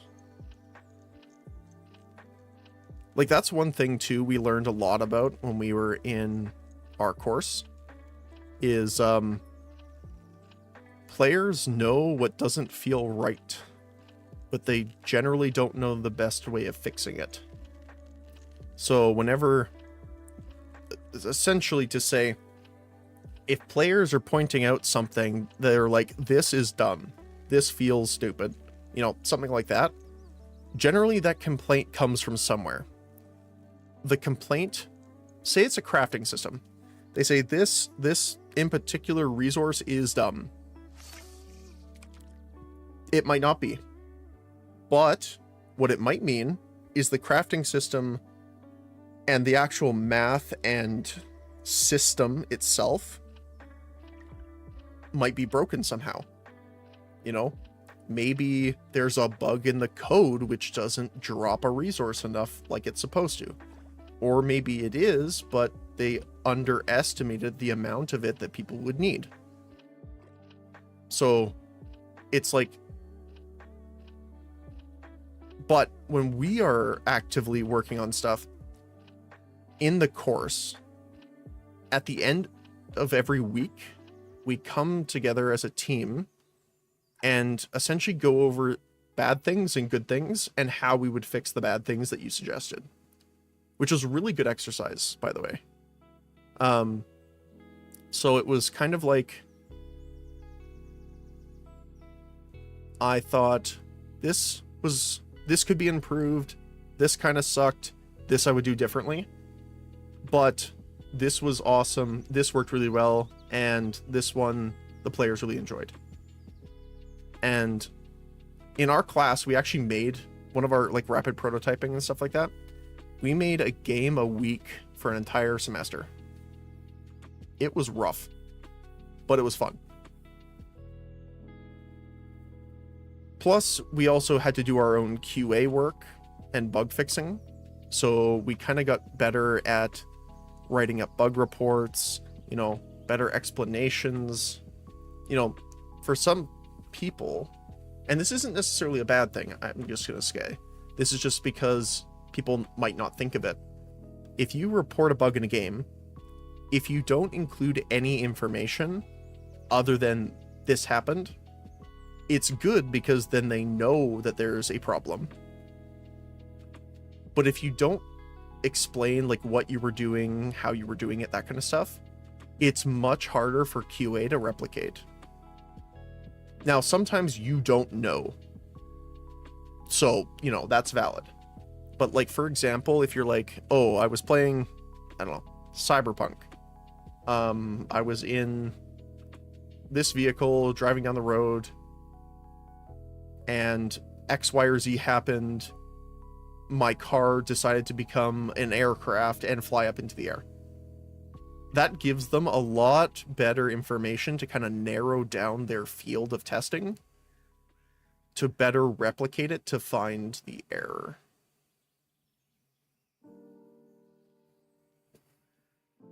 Oh, speaking of bugs and information feedback, I got another email from Behavior that the cheater that we got in our game, the hacker, was banned.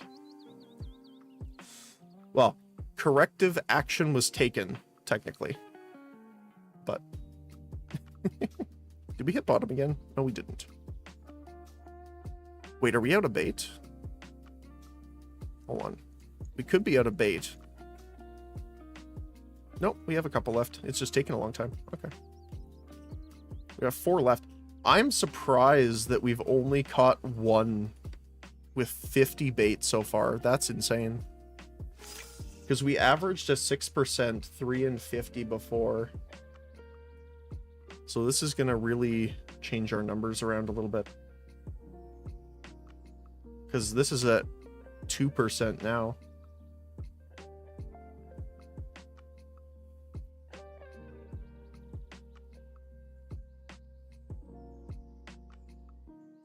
But yeah, I don't remember which one it was. We've reported a couple, and it's funny. The person remembered me. Whoever the developer was that I spoke to through the ticket, they're like, "Oh, hello again." It was so funny.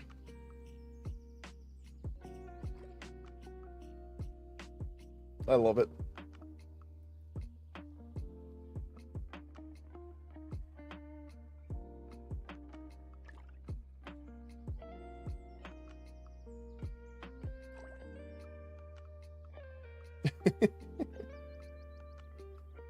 When you submit so many reports for, I mean, it's a problem that there's that many people doing it to begin with, which is hilarious. I'm going to change topics slightly here. Touching into the talk we were on having with VR earlier, is it's so funny how behavior uses easy anti-cheat for cheat detection and stuff like that. And there's still so many. But that's the reason they moved VR chat and deleted the entire modding community, was to have easy anti-cheat. So if easy anti-cheat is letting that many people still, you know, cheat the game in Dead by Daylight, was it really worth it for VR chat to lose all of their modding community? I don't know. That's something to think about. It just feels really bad though, because like, I know a lot of people that really liked making stuff that made either music worlds, entertainment centers like the aquariums and stuff like that, or any of the lounges and stuff like that that people use a lot. But because they required an injector to make a lot of the systems work in the worlds or with the avatars, they got cut. And it feels really sad too, because like, I understand why they do it, right? Because for a time, one of the bigger problems was crashers, which were generally guns or weapons that they had that played so many animations and with so much detail, or showed models with so much detail or polygons that it would literally just crash your game. Or they had like I don't know if it was net overload or something, but that was like their main reasoning.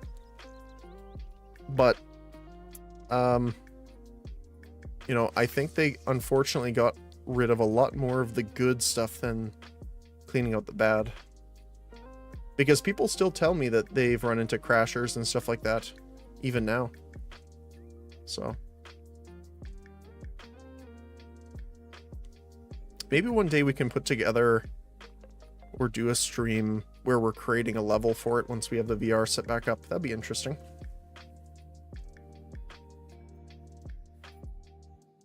Have like a design stream maybe. And then we can publish it in VR chat. That'd be pretty cool.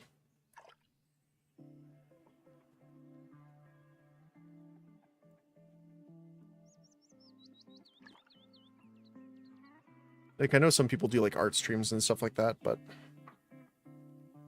I haven't done a lot of drawing since, like, I guess it's like 3 years ago now. Because at that point I stopped doing a lot of the animation stuff and focused on the game design role. I also did a lot of project management in classes, so.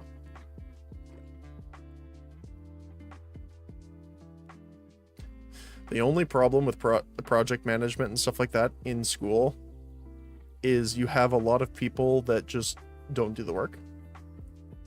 And it's not like you can fire them. There's no threat of accountability. But I got super lucky, actually. I found a couple people that I ran with quite a bit for our teams, and they were awesome. 2 of them were programmers. 1 of them was a artist. I guess the other one, we could fall under like tech art or 3D. But yeah, most of our projects we did together.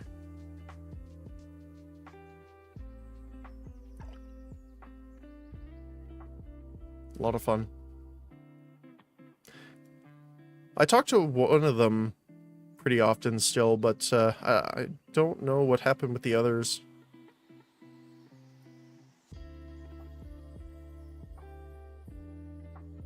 I never got their like personal emails or anything like that, so after they nixed our student emails, I haven't been able to contact them.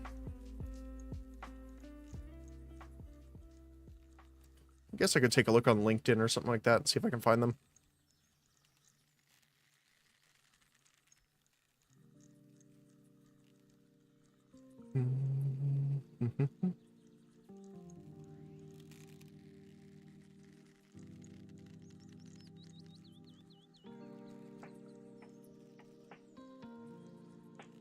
Oh man.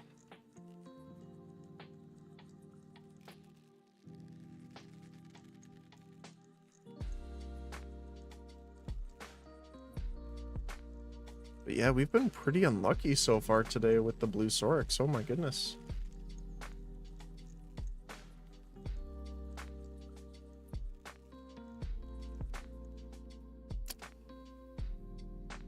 I think we have one more bait. I think. Let's see what time we're at here anyway. Oh, we got tons of time. So we got another hour. Well, almost.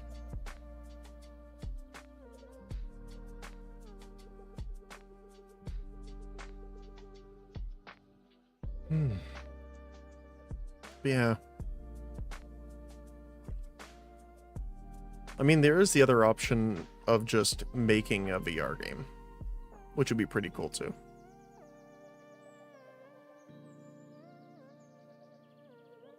The only problem with VR right now is like the powering technology is not at the state we need yet.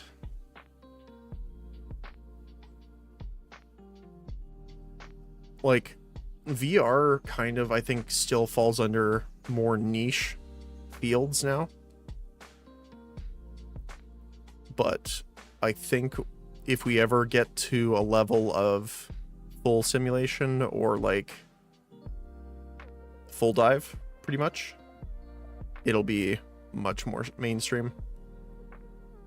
I think it's in its growing pain stage for the most part right now. Oh. What do we got?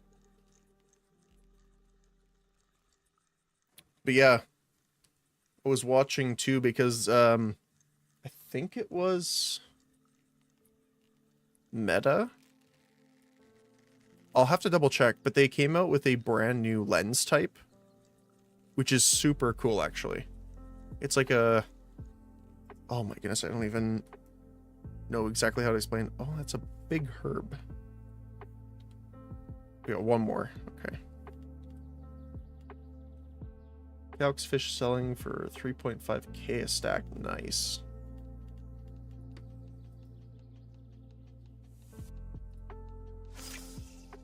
While you're there, do you mind checking and seeing like what Blue Sorex and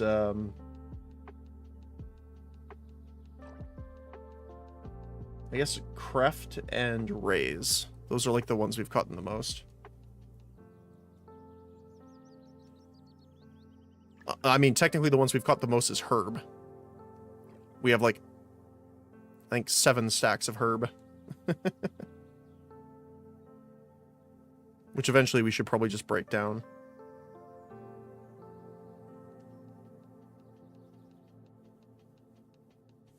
No blues on the age, okay. I'm surprised. Any of the Kreft, so Black Kreft, Cuprum Kreft, or Hammer Kreft, and Silk or Sand Ray. And then the other one was Skull Kua.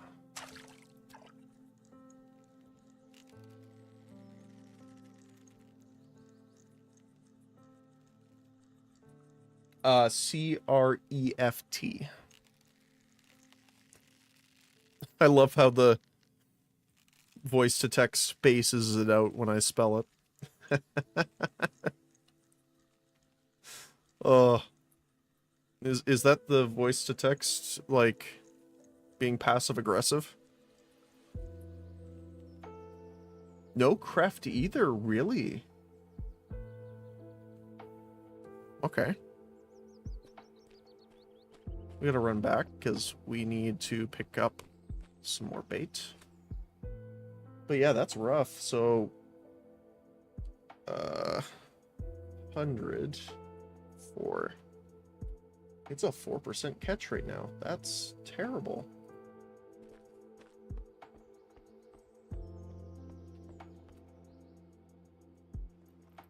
Oof. I did see some people talking in the Discord, both Mortal and Squirrel Nest, about how some people are having much reduced catch rates right now, and they don't know if it's, like, connected to the kelp dragon bug or anything like that, so maybe that's affected, because, like, we caught a fourth of what we caught last week. We caught 4 out of 50.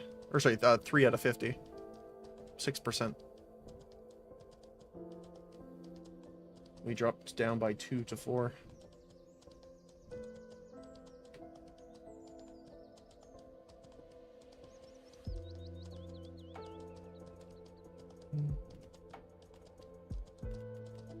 Let's see, horse. Charlie, you need some snacks? Oh, yes, he did. Almost 400. There you go.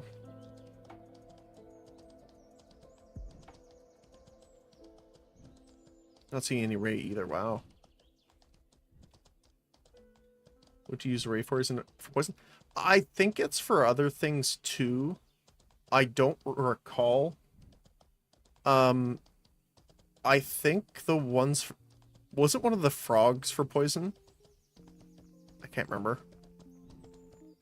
Like the brown Nurok or something like that? Can't remember.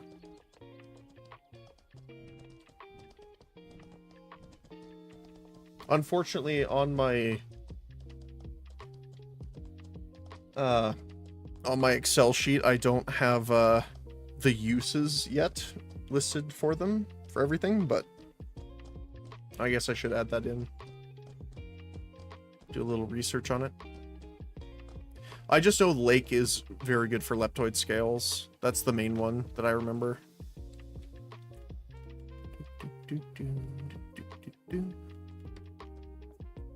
Alright, buddy.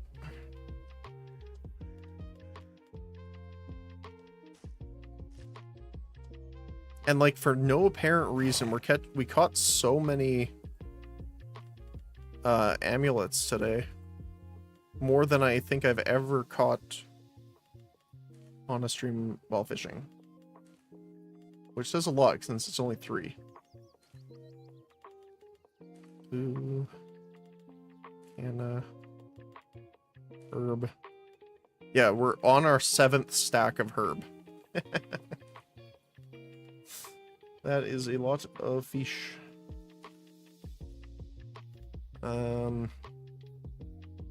Okay. Why don't we go for...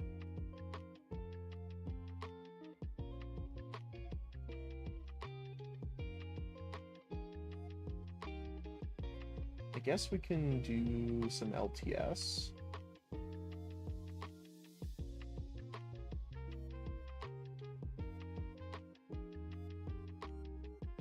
LTS 333, 5 or 10.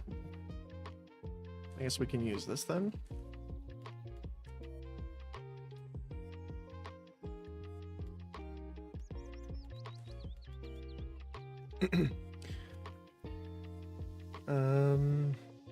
The poison ray is super short, so you can eat it, override other food poisons, clear it quickly, but that's pretty niche use. Yeah. Well, I know that they were talking about how once poisons come to the game, like player crafted poisons, that some of these can be used for that. Like that's the goal. I have no idea if or when that's coming in soon though. So I have no idea. But that's just what I've heard from people, you know, talking about it.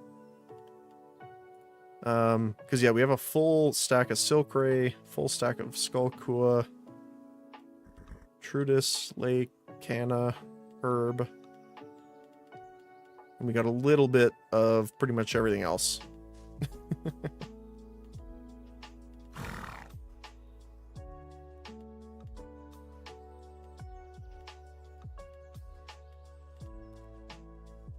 Kelp Dragon's probably really expensive right now since it's bugged. And you can't fish it. So I wonder what the price is on that. Yeah, I ran up and got a lot of rice for bait. Not that we're using it too much. Actually, we could use rice.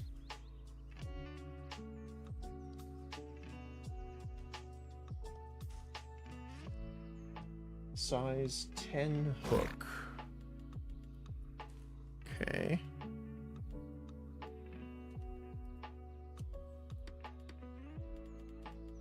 Okay, let's do this. We're gonna take some rice. We're gonna fish for more lake.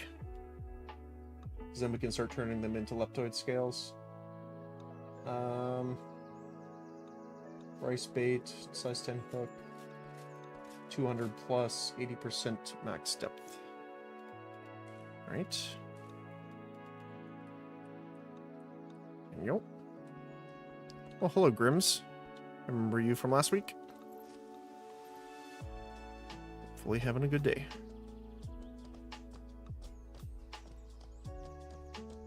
Kelp Dragon is super useful too. Pan scale and the best health food in the game.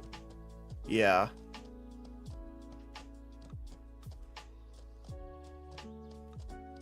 I wonder why it's still bugged though. Like it's been I mean, honestly, out of those two, I think the fishing vendor not being here is probably the worst of the two. Like, that's a lot of money and stuff per day that people are losing. Like, to be fair, like, I don't play Mortal an extreme amount, right? But imagine if you're, like, Squirrely, or any of the fisherman main people, right? You've lost all your hourly and daily quests. I am very surprised that that hasn't been fixed yet. Because it's been, what, 3 weeks now? I think? Huh. I'm also slightly interested to know what's causing the bug.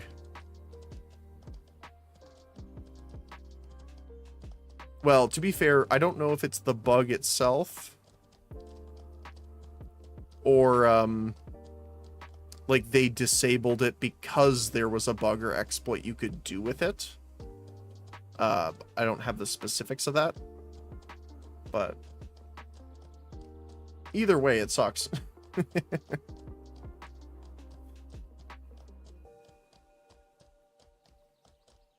Although, to be fair, the amount of bugs in stuff I've worked on so far that were literally because someone either put a wrong letter in some of the spelling, put a decimal point, 1 point off, like, who knows, right? So it could be something silly like that.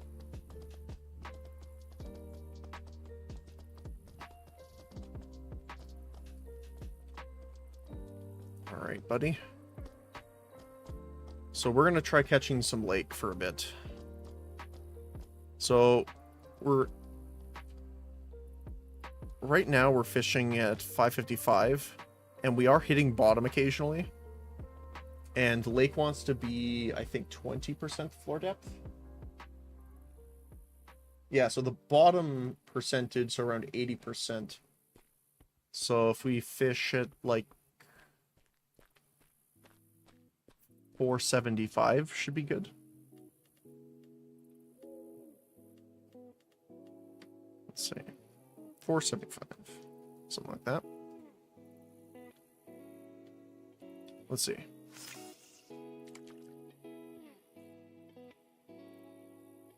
Real money is catching and selling fish into the player economy.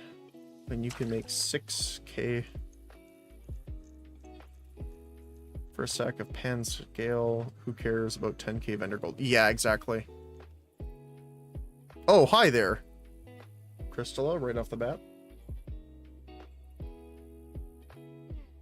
Oh, that's so close to our record, actually. Not quite.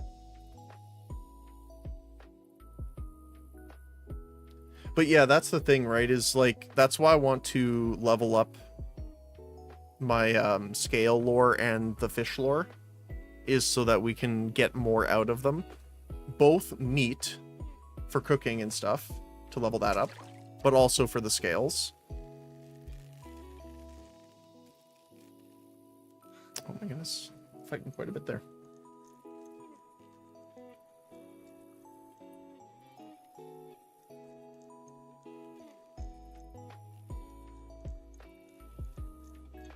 Yeah, because like a lot of the books are a little bit more expensive that we're after. Like probably, I don't know what it is now, but in January it was 900 gold, which is skimming.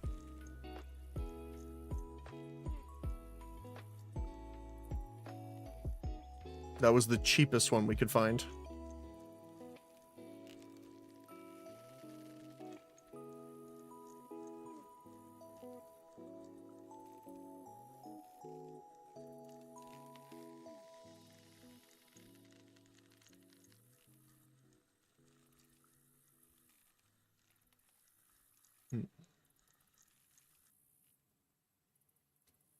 Trudis, all right.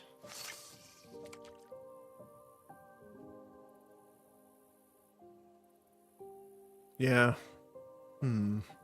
The other thing that's kind of risky is getting it out of here. Like, it's not too bad to transport it up to Morin Kur, but if you are getting it out of the Toxia Morin Kur area, then it's a lot riskier. If you have high int, skimming isn't needed. It's nice, but not needed. It gives you faster read speed on its own. Okay. Yeah, we are high. Just pay for transport. That's fair.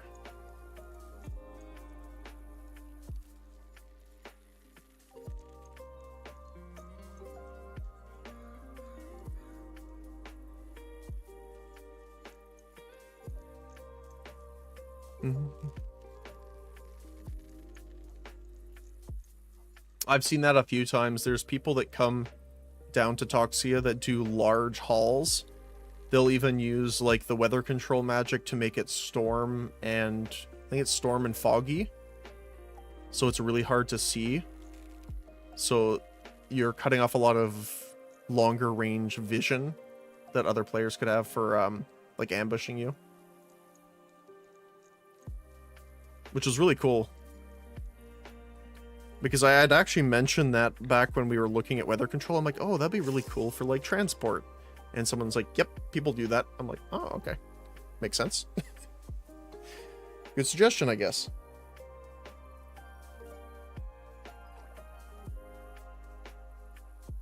I guess it depends on how much it is for transport, too.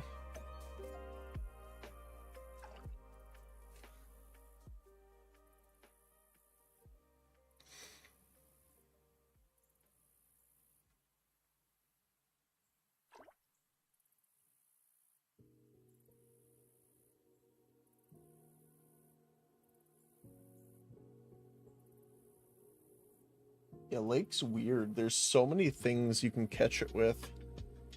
You can catch it with LTS, rice, calamine, silver coins, copper coins, malge, incesium, bleck, Purvis, and compact horn, apparently.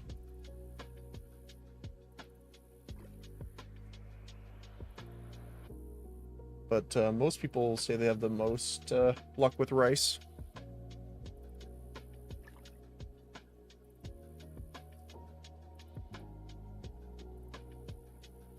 Which is why I spend so much time harvesting it. 3 full stacks of rice is... Oh! It's a bit heavier. We had to move a force to help defend Mythic when they got sieged. Okay, so just so you know, I'm not familiar with a lot of the guilds and, like, I guess political climate of the game. So I'm assuming it's a guild, but just so you know, I'm not very familiar with them, as a preface.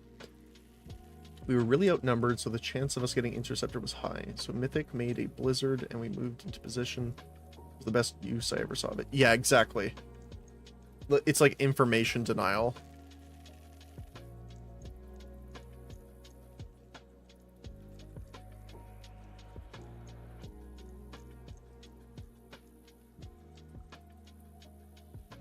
%. Oh! It's a Trudis legendary catch. Okay, game. Okay. Alright. Can I want to flip him around so I can see him better.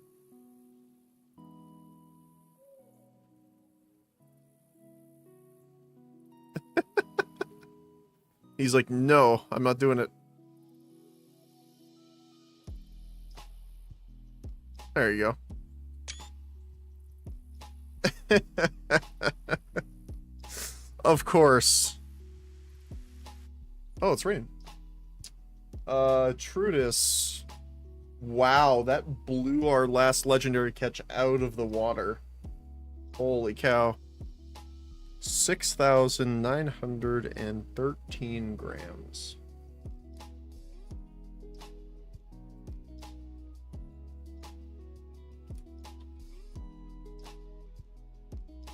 $15.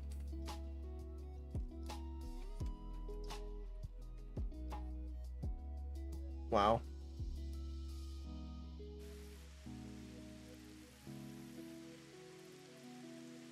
Hold on a sec, I gotta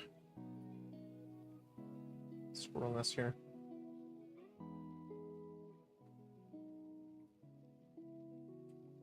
Oops.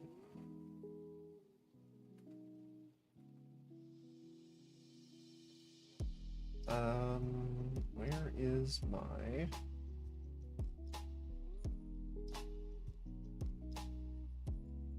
Wait, what the heck?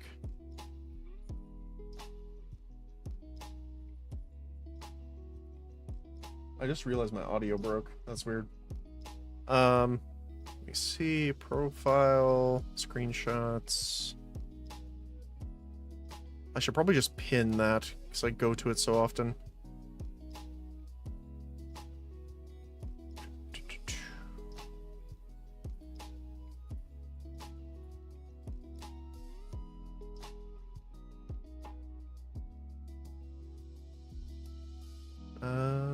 Where is... Here we go.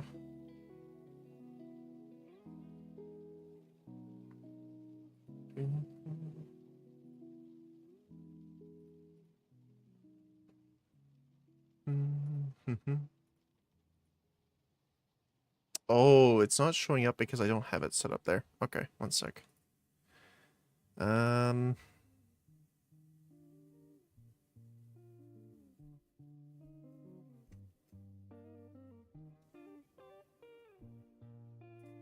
Hold on.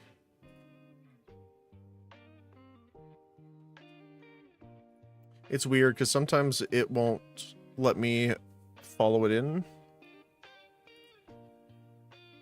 There we go.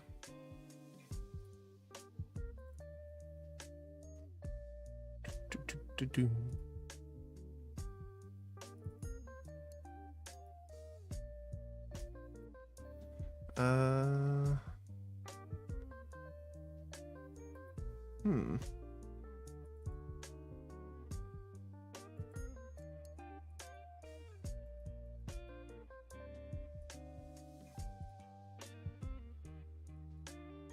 Where is my...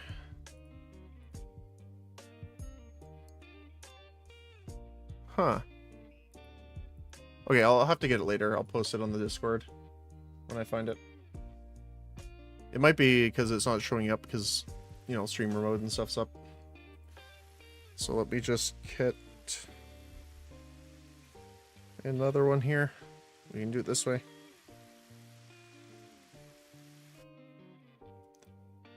There we go. Awesome.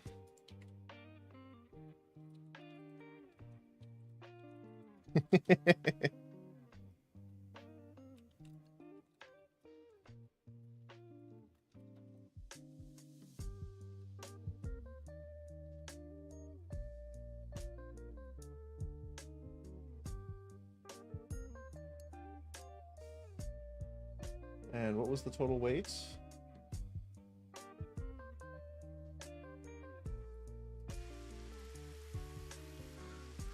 Or sorry, Trudis. Not Canna.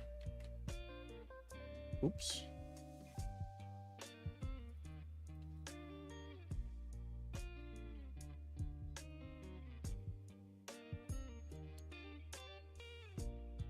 Right.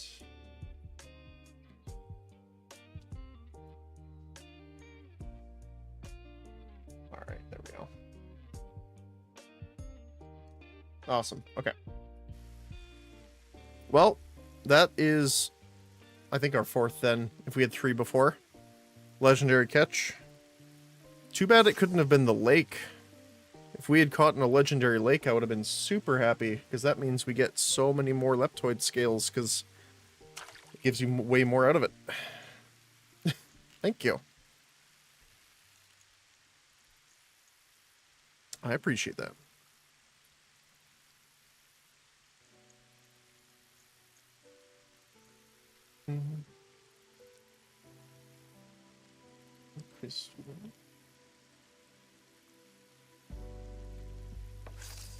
What's your build? Oh, so the goal for this character eventually is to kind of be like the traveling hermit healer kind of thing.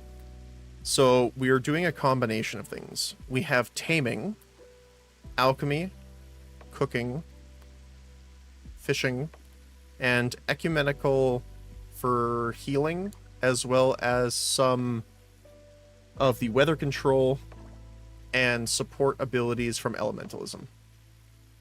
So the whole goal eventually is to kind of do like the wandering hermit kind of thing. We don't know, I don't know how successful it will be, but the goal is to kind of just be like, you know, a character that like roams around the world, handing out food, potions, healing people up, helping people out. That's the end goal.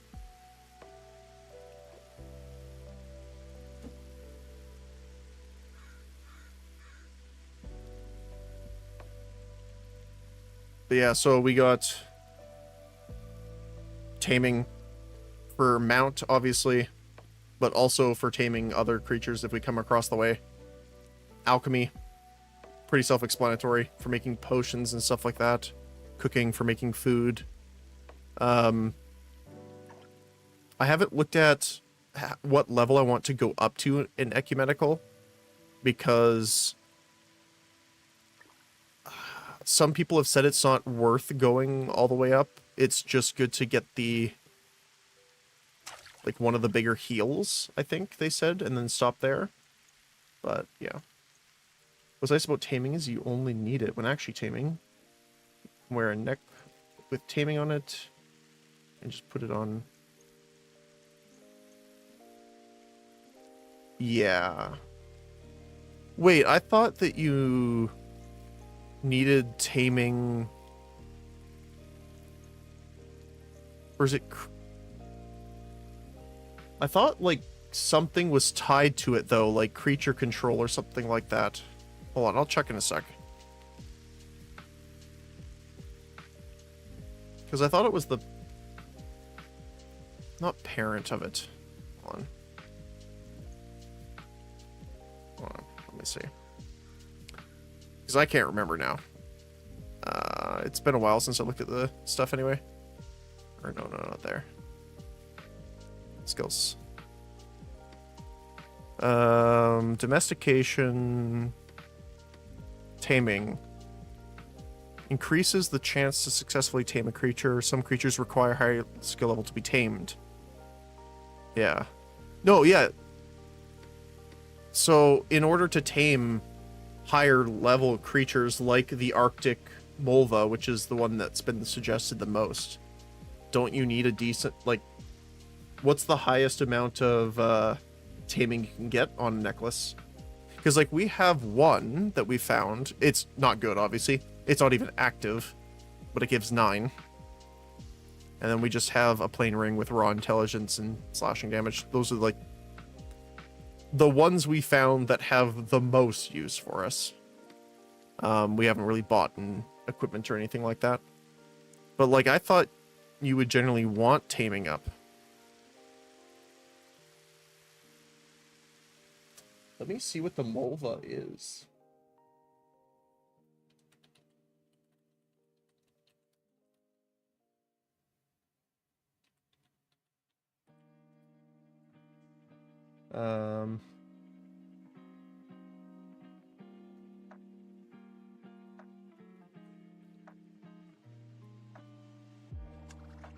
Here we go. Here's my spreadsheet for the taming guide.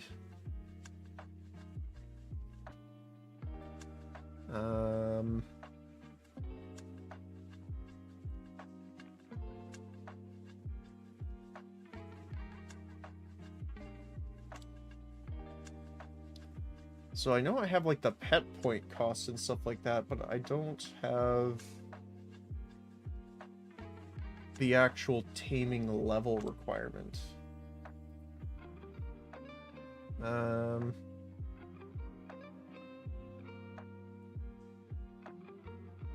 dun, dun, dun.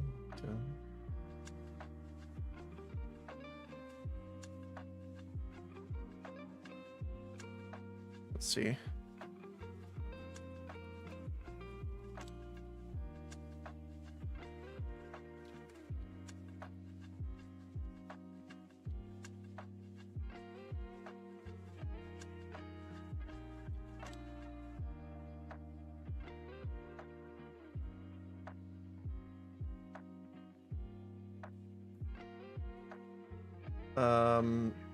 Oh, here we go.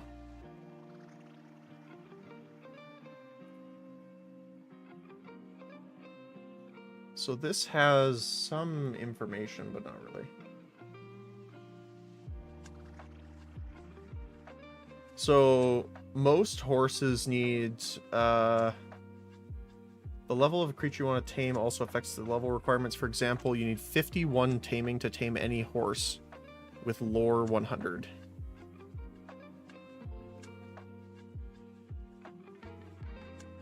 Sorry, I want to look this up because I am not familiar with it too much, so I want to...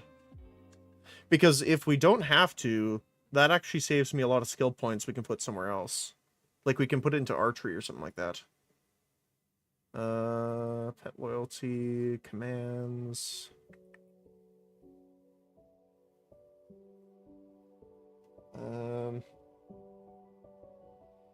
Maybe it has it in mortal data. Let me check mortal data.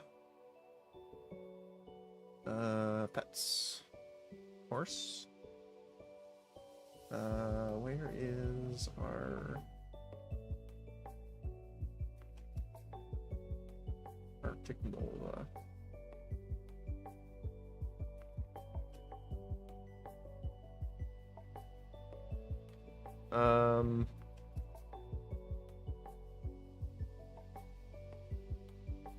It doesn't have the taming listed though.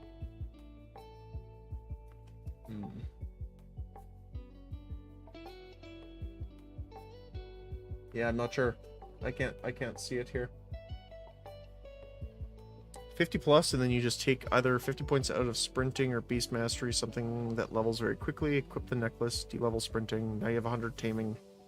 After you tame all the pets you need, dump it and re-level sprinting. Huh. Recent ish patch, horses no longer require taming to tame. Wait, really? Huh. That's so strange.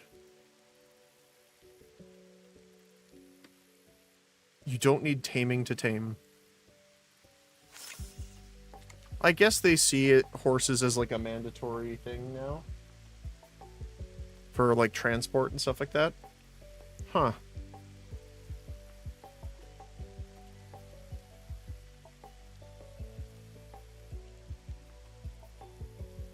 Mm-hmm.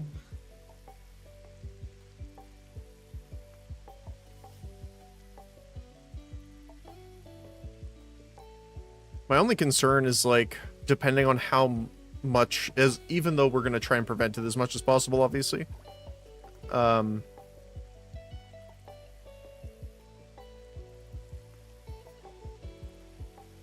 Like, have your, like, if we get a Mulva and it dies, having to do it all over again. Yeah, horses. Sucks to have your horse shut up from under you, win the fight, then have to AFK walk an hour back to town to buy another one. That's fair. Oh. Oh, I missed that one. My hand was off my mouse, of course.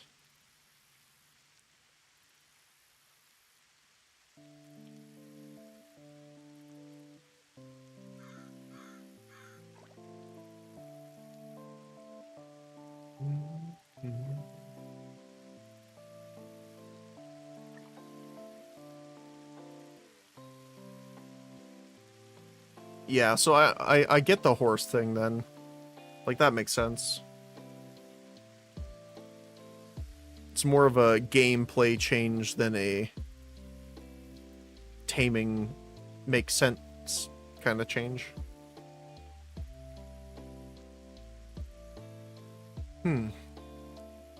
Okay. I'll have to take a look at it then and go back into the Mortal Data build later. So what do the amulets normally get up to?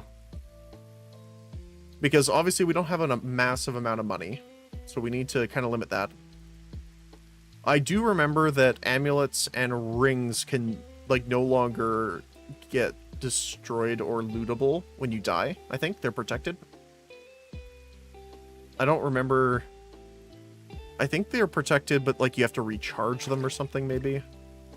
It's been a while since I was looking at them in Tindrum. Honestly, we got ones that were just not great enough. We never activated them or charged them, however you want to say it.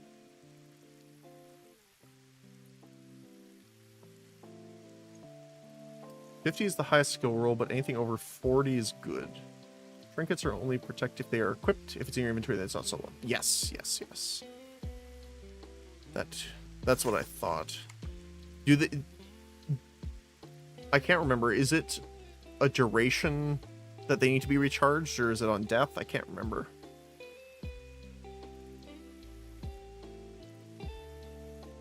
Because someone said that you have to recharge them.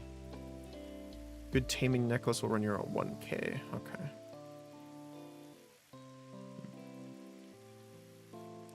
I mean, I don't want to be too picky, but also if we happen to come across one that also has some good substats for us, that'd be nice.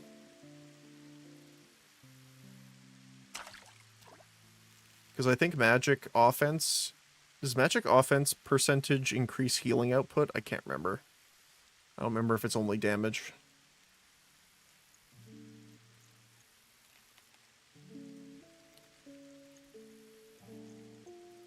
You lose 1 charge per death. The cost to charge them... The polish, yeah. Depends on the spell.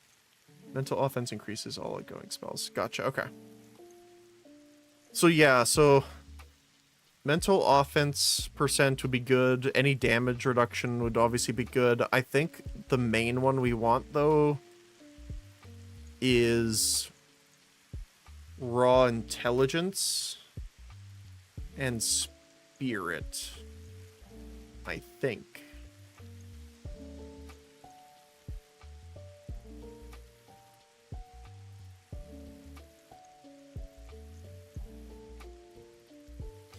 Let's see. While I'm here.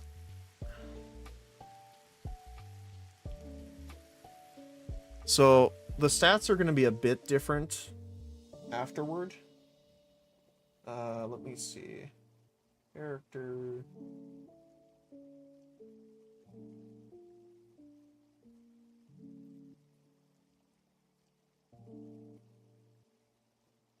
Node. So our ending stats are going to be, for our build anyway, are 40 strength, 81 dexterity, 70 constitution, 105 intelligence, and 110 psych. So that's kind of what we look like at the end here. So our strength is where it needs to be. Dex is where it needs to be now. Constitution 70. Technically, this will go down. And then intelligence goes up when we get our Clade gift, which is what we're waiting on next.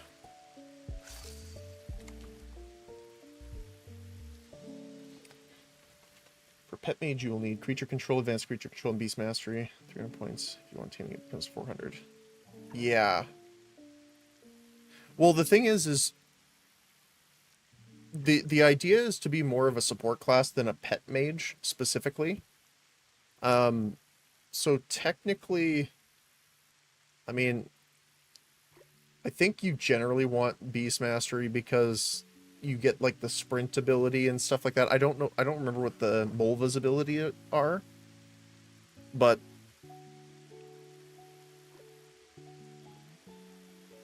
like the goal is more to have it as our mobile home, kind of, rather than a combat thing. We want to be able to get away from combat, that's for sure. So that's why we wanted to, when we were looking at companions, we wanted it to be tanky enough and have enough stamina to get away from fights. So that's why the Molva was suggested. Although then again, I haven't seen any of the new ones from the update, because apparently you can have those as companions as well, whatever the larva evolves into. I haven't looked it up or seen what the options are, but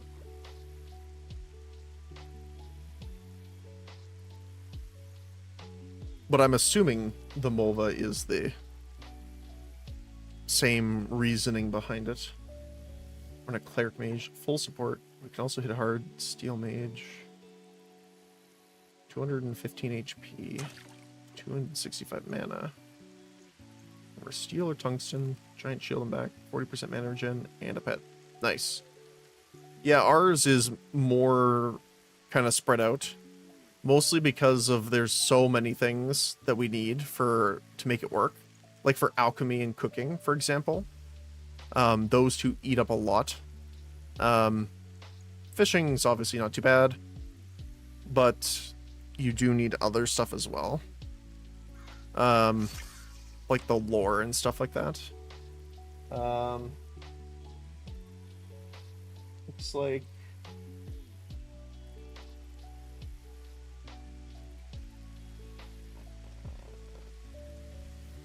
I don't see mana regen on the build on data here. One sec. Well, the other thing too, I mean, it's 100% technically, but they shouldn't impact your combat roll. Well, that's what I mean though, is like they still sorry, one sec. I'll open my page because it's been a while since I looked at it, because we thought our character got wiped from Mortal Data.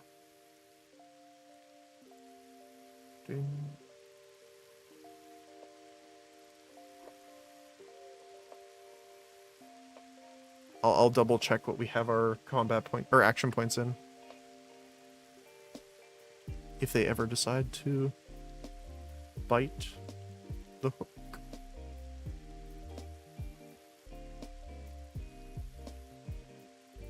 Because the other thing too was I was debating if we had the extra points to get a bit more into the archery tree so we can get the knockback ability. So if people are attacking us, we can, you know, if we don't have enough archery to get the withdraw or whatever it's called, retreat, then at least we can get the knockback. Human tactical battle naps. That's funny.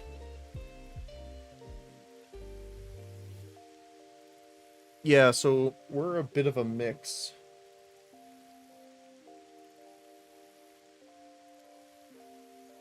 We are human. Yeah. The actual subrace is mixed of all three, though.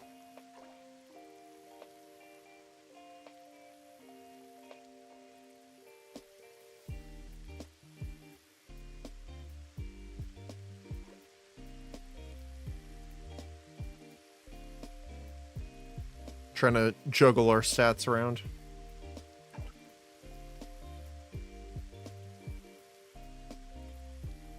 I think technically we could have gotten our intelligence a little higher. But I technically planned the build out before the pet point change. So, was it Psych? No longer gives you extra pet points or something like that? I think that was when it changed. I can't remember.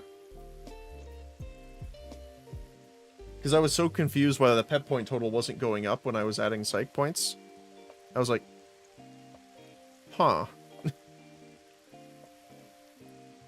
I was very confused for a time.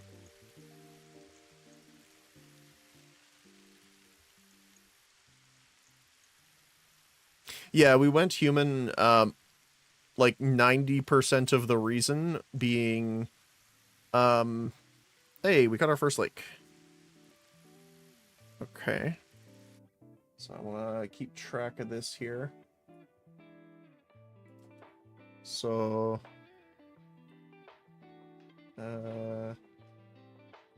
we are using rice bait. And let's see how many we used out of the 50. So 1 out of 10 so far, so 10%. Not too bad.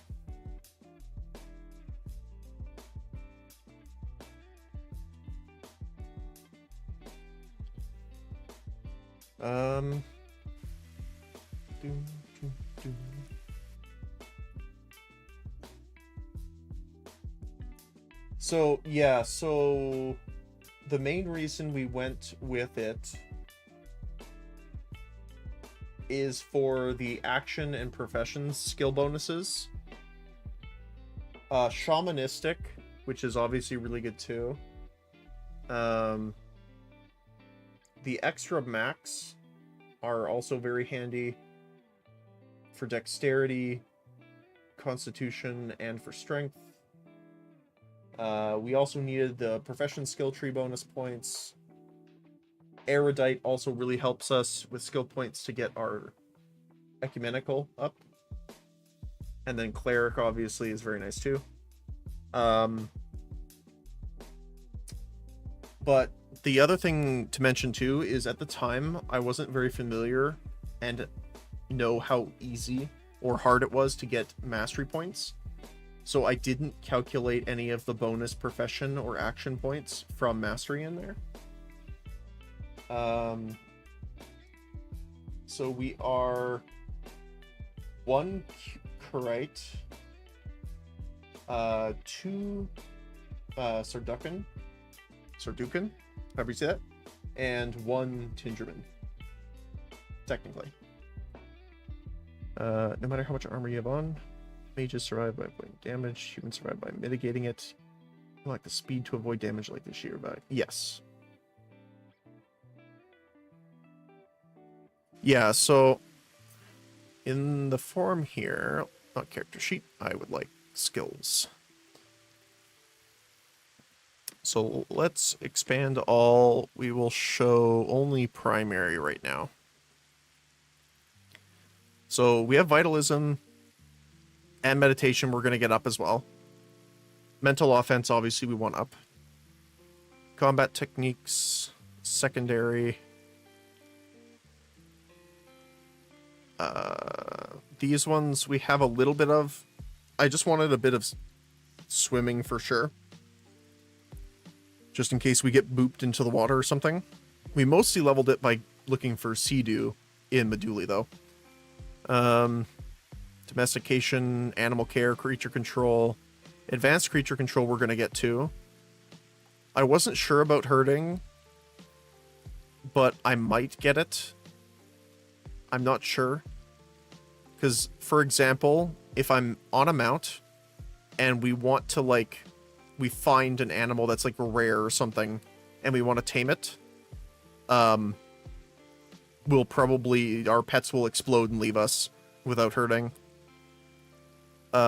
Beast Mastery we have at 85, so we did level that. Again, range combat and archery, I'm not sure about. We're going to probably de-level, like, hammers and stuff like that, because we don't really need it. Magic School up, ecumenical, only at 59 right now, but it will be 100. It actually might not be, because I was under the assumption that it increased the power, but it's only unlocks. So people had suggested only going up to where we get the greater heal, I think, or something like that.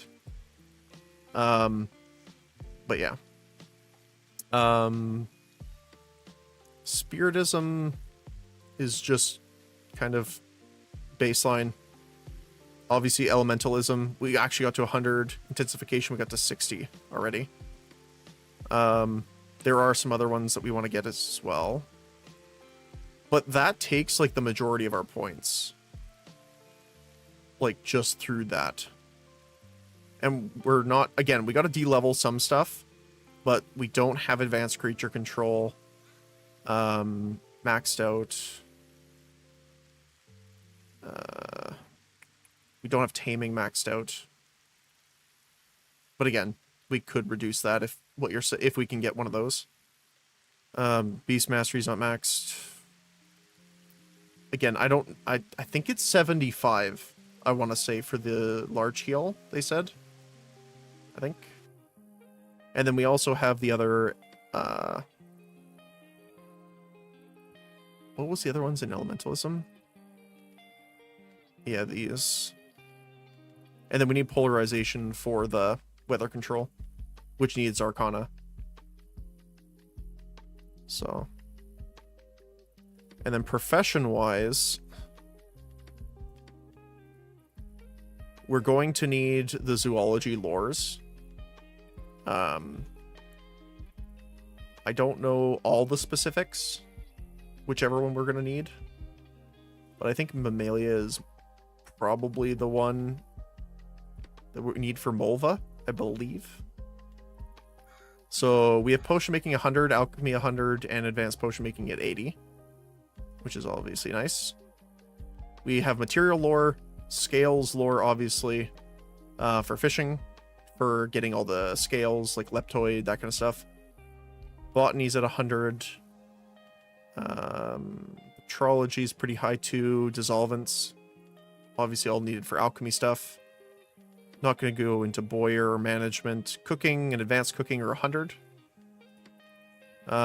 We also have the cooking tools leveled up for the most part.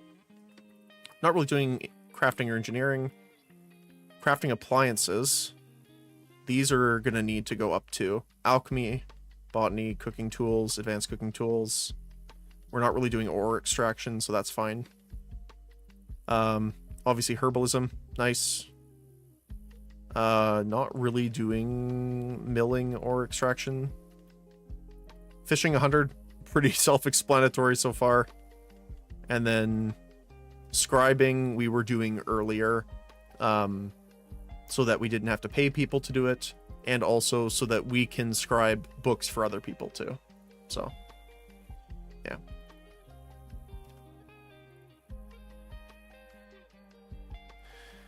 But yeah, that's kind of like where we're going with our points. So, I mean, we still have a lot to kind of mess around with. We have some de-leveling to do to kind of figure out where all the points need to go. But we kind of didn't worry about it too much at this point, mostly because we're not really relying on that right now. We still have points as we're leveling them up. But when we get to like 0 points left, we'll have to go through and de-level everything. But yeah, like 400 points just for mental training alone. Plus we have vitalism 100, mana regeneration up to 100. Meditation's only at 33, but we haven't been in a lot of combat. We haven't been regenerating or resting, so that's not leveled up.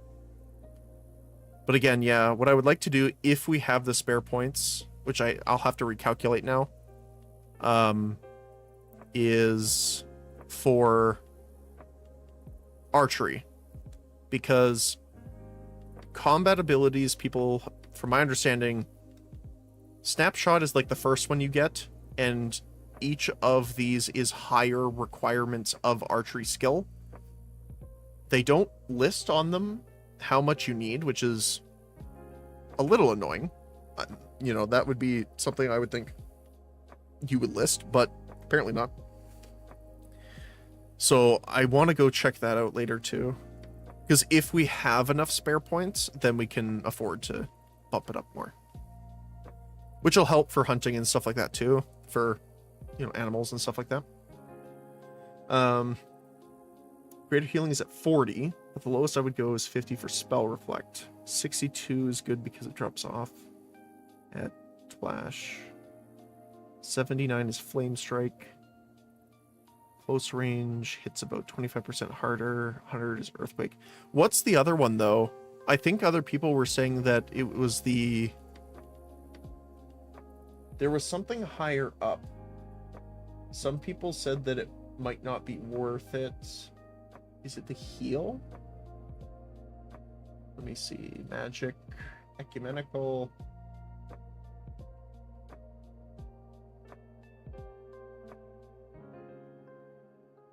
Oh no, that was spiritualism I'm thinking of.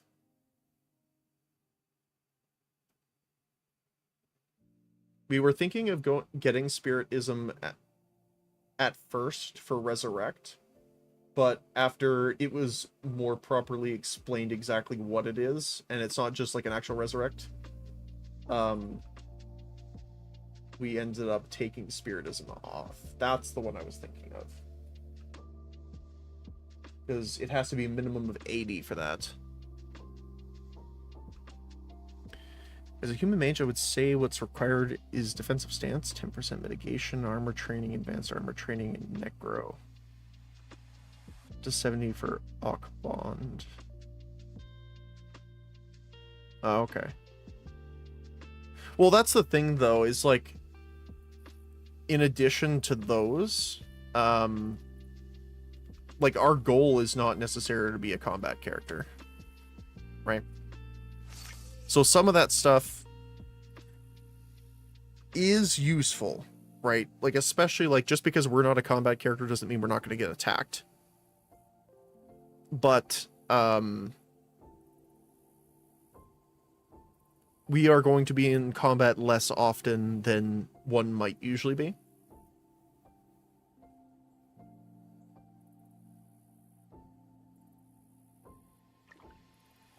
But I definitely see your point here. Like, the only combat I'm, like active combat I am foreseeing a lot of is, like, while we're traveling, we might get, like, ambushed or something. But if they have enough knowledge to ambush you while you're traveling, they probably have, like, dismount stuff, and they're probably in a group, I would assume. So I would probably be dead anyway. I don't think that would make a tremendous difference. Like, the armor training and stuff is definitely good. Like, especially if you're going to be in more combat, but...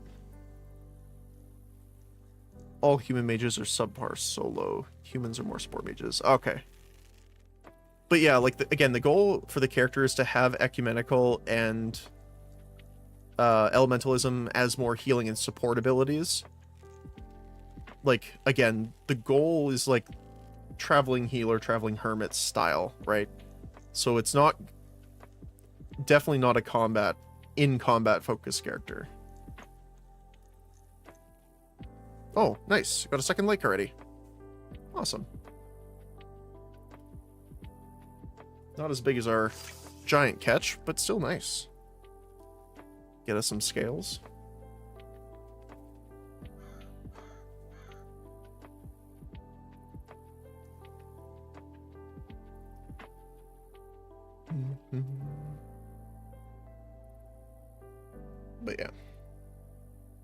But yeah, no, I totally understand if we were talking more like in combat character, like a battle cleric, battle healer, or even if I was going to be participating in more like battle, like PvP content, stuff like that.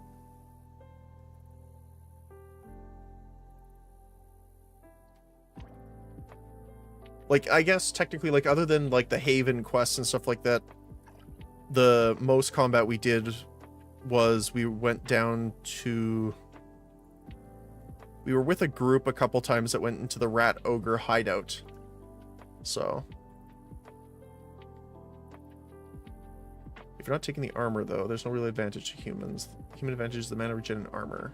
And, well, honestly, the human bonus is the extra profession and action points. That's honestly one of the biggest reasons I chose them, is to be able to have all of the stuff. If we went with other races, we would have been short. So we couldn't level them up as much as we wanted to. Or take as many things as we wanted to. Like, I don't know, the attribute pool doesn't really come into it, but our attribute pool is 486.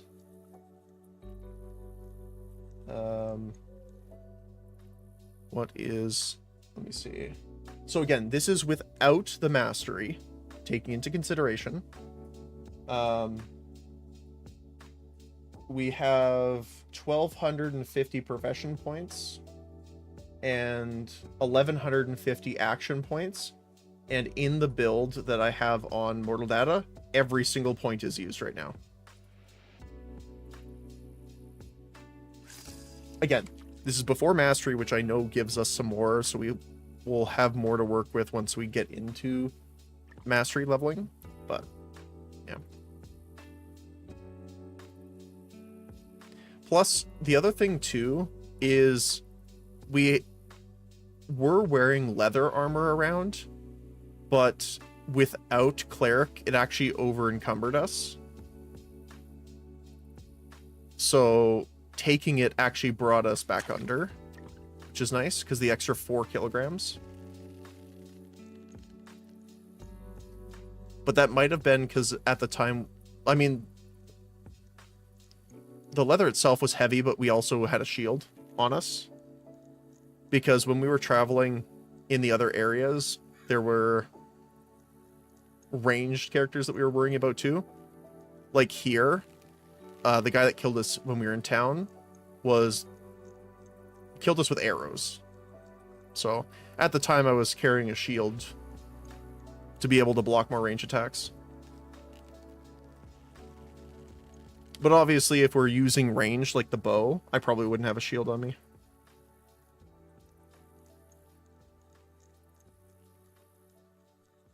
Just means you need more armor training to get more armor weight.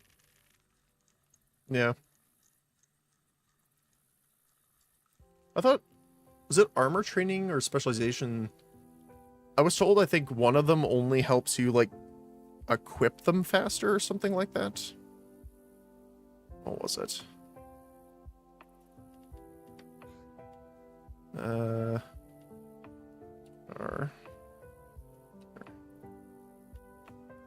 Yeah, optimizing speed increases armor encumbrance, slightly increases armor carrying ability. Oh, maybe this was different.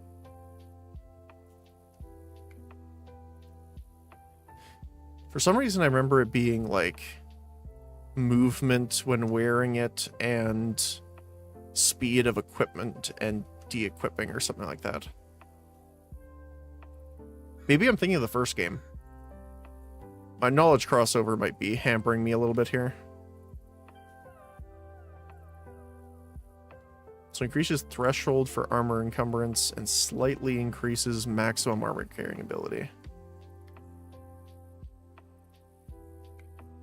Increases threshold for equipment encumbrance and slightly increases the maximum equipment carrying ability.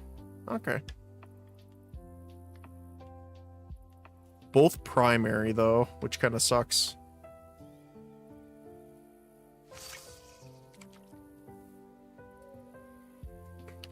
Armor training and advanced armor training are the main ways to increase your armor weight. Okay. Yeah.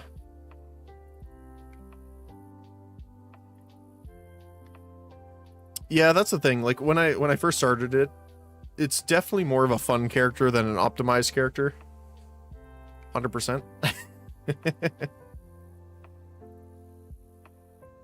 I don't know.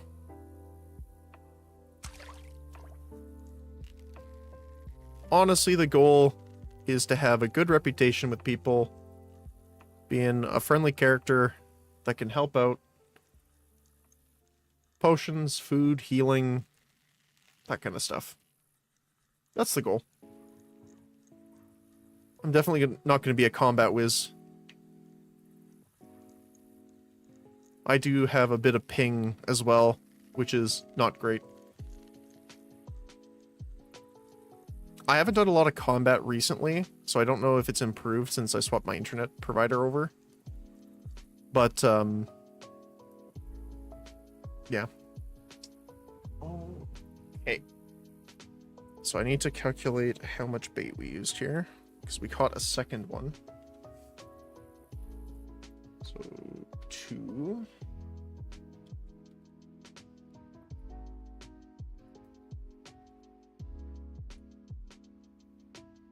Out of, if we had 50, 14.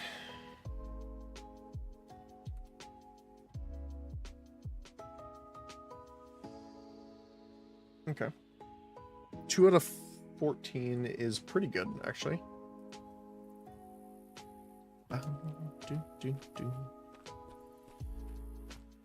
Alrighty. Oh, there's a snapping turtle. Is there someone else fishing here? Oh yeah, here you go. Oh, it's Grim.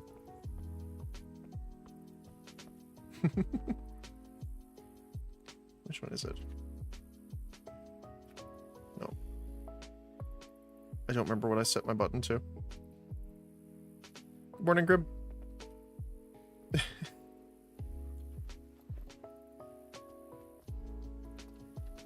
And adios, happy fishing.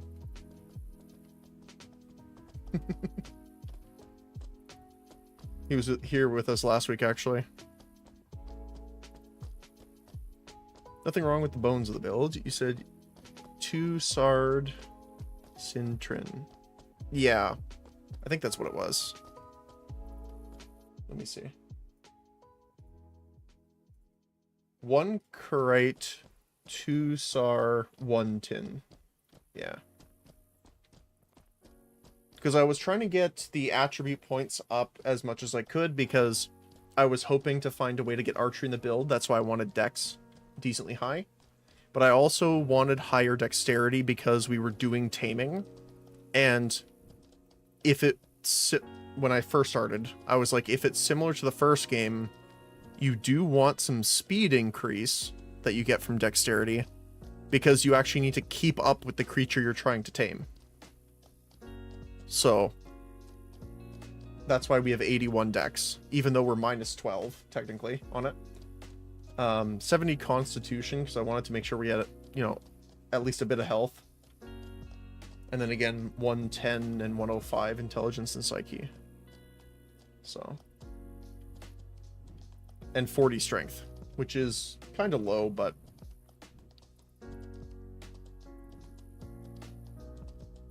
I mean, if we... That's the other thing, too, is, like, this is without any gear. I didn't plan the character with any gear because I wasn't sure what was feasible gear. What was kind of, like, you know, good statistics on gear, that kind of thing, or how soon we could get it. So I wanted to make it just, like, bare character. So all of those stats are without any amulets, armor, bonuses, anything else. So technically we have like more that we can get in addition to that as well, so.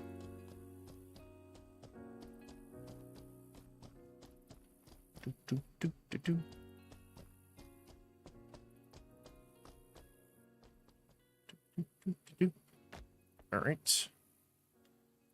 Actually, I don't have anything in him.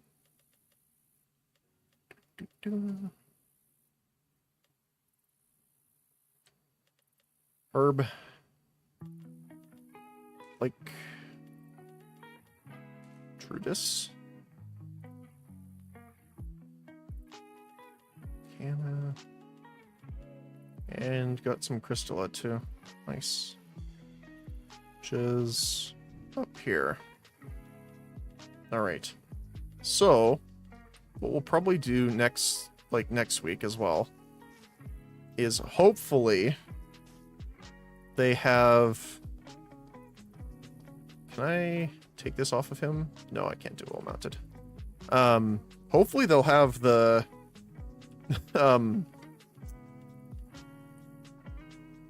Kelp Dragon and the fishing vendor fixed. That would be awesome. But yeah. It was a nice bonus, though, that they leveled up some of the elementalism attacks, so we can use them more effectively to level. But yeah, we got a lot of stuff we still need to get. We got the skill books, we got some scrolls, and some tomes to get. I will probably try and put together my list. I have it kind of put together loosely in my notepad, but it was more relegated to different locations that we were visiting and which had the best price for those. And because I'm guessing those prices have probably changed quite a bit, I'm going to spend some time looking them up at the broker to find out what has changed.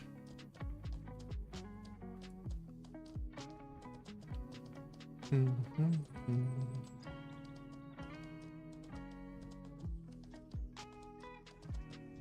right.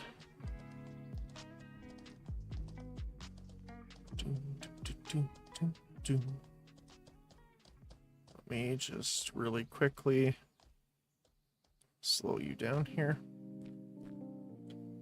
Stable him for a moment.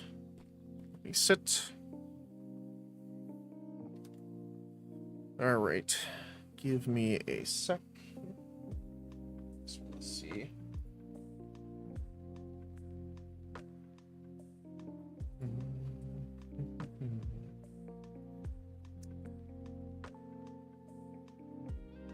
Do we have...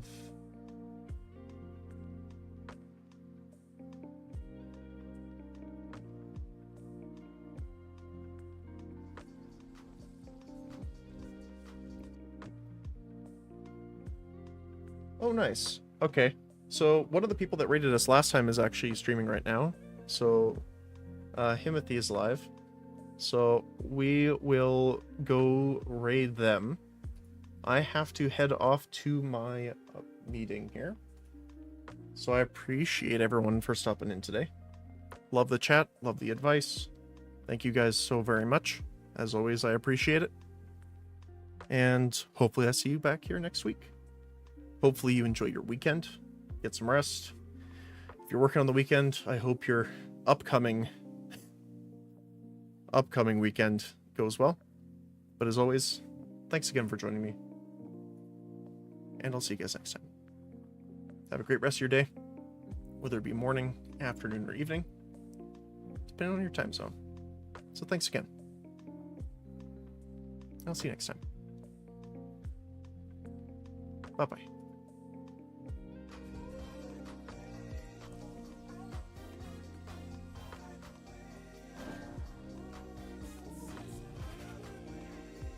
Hey!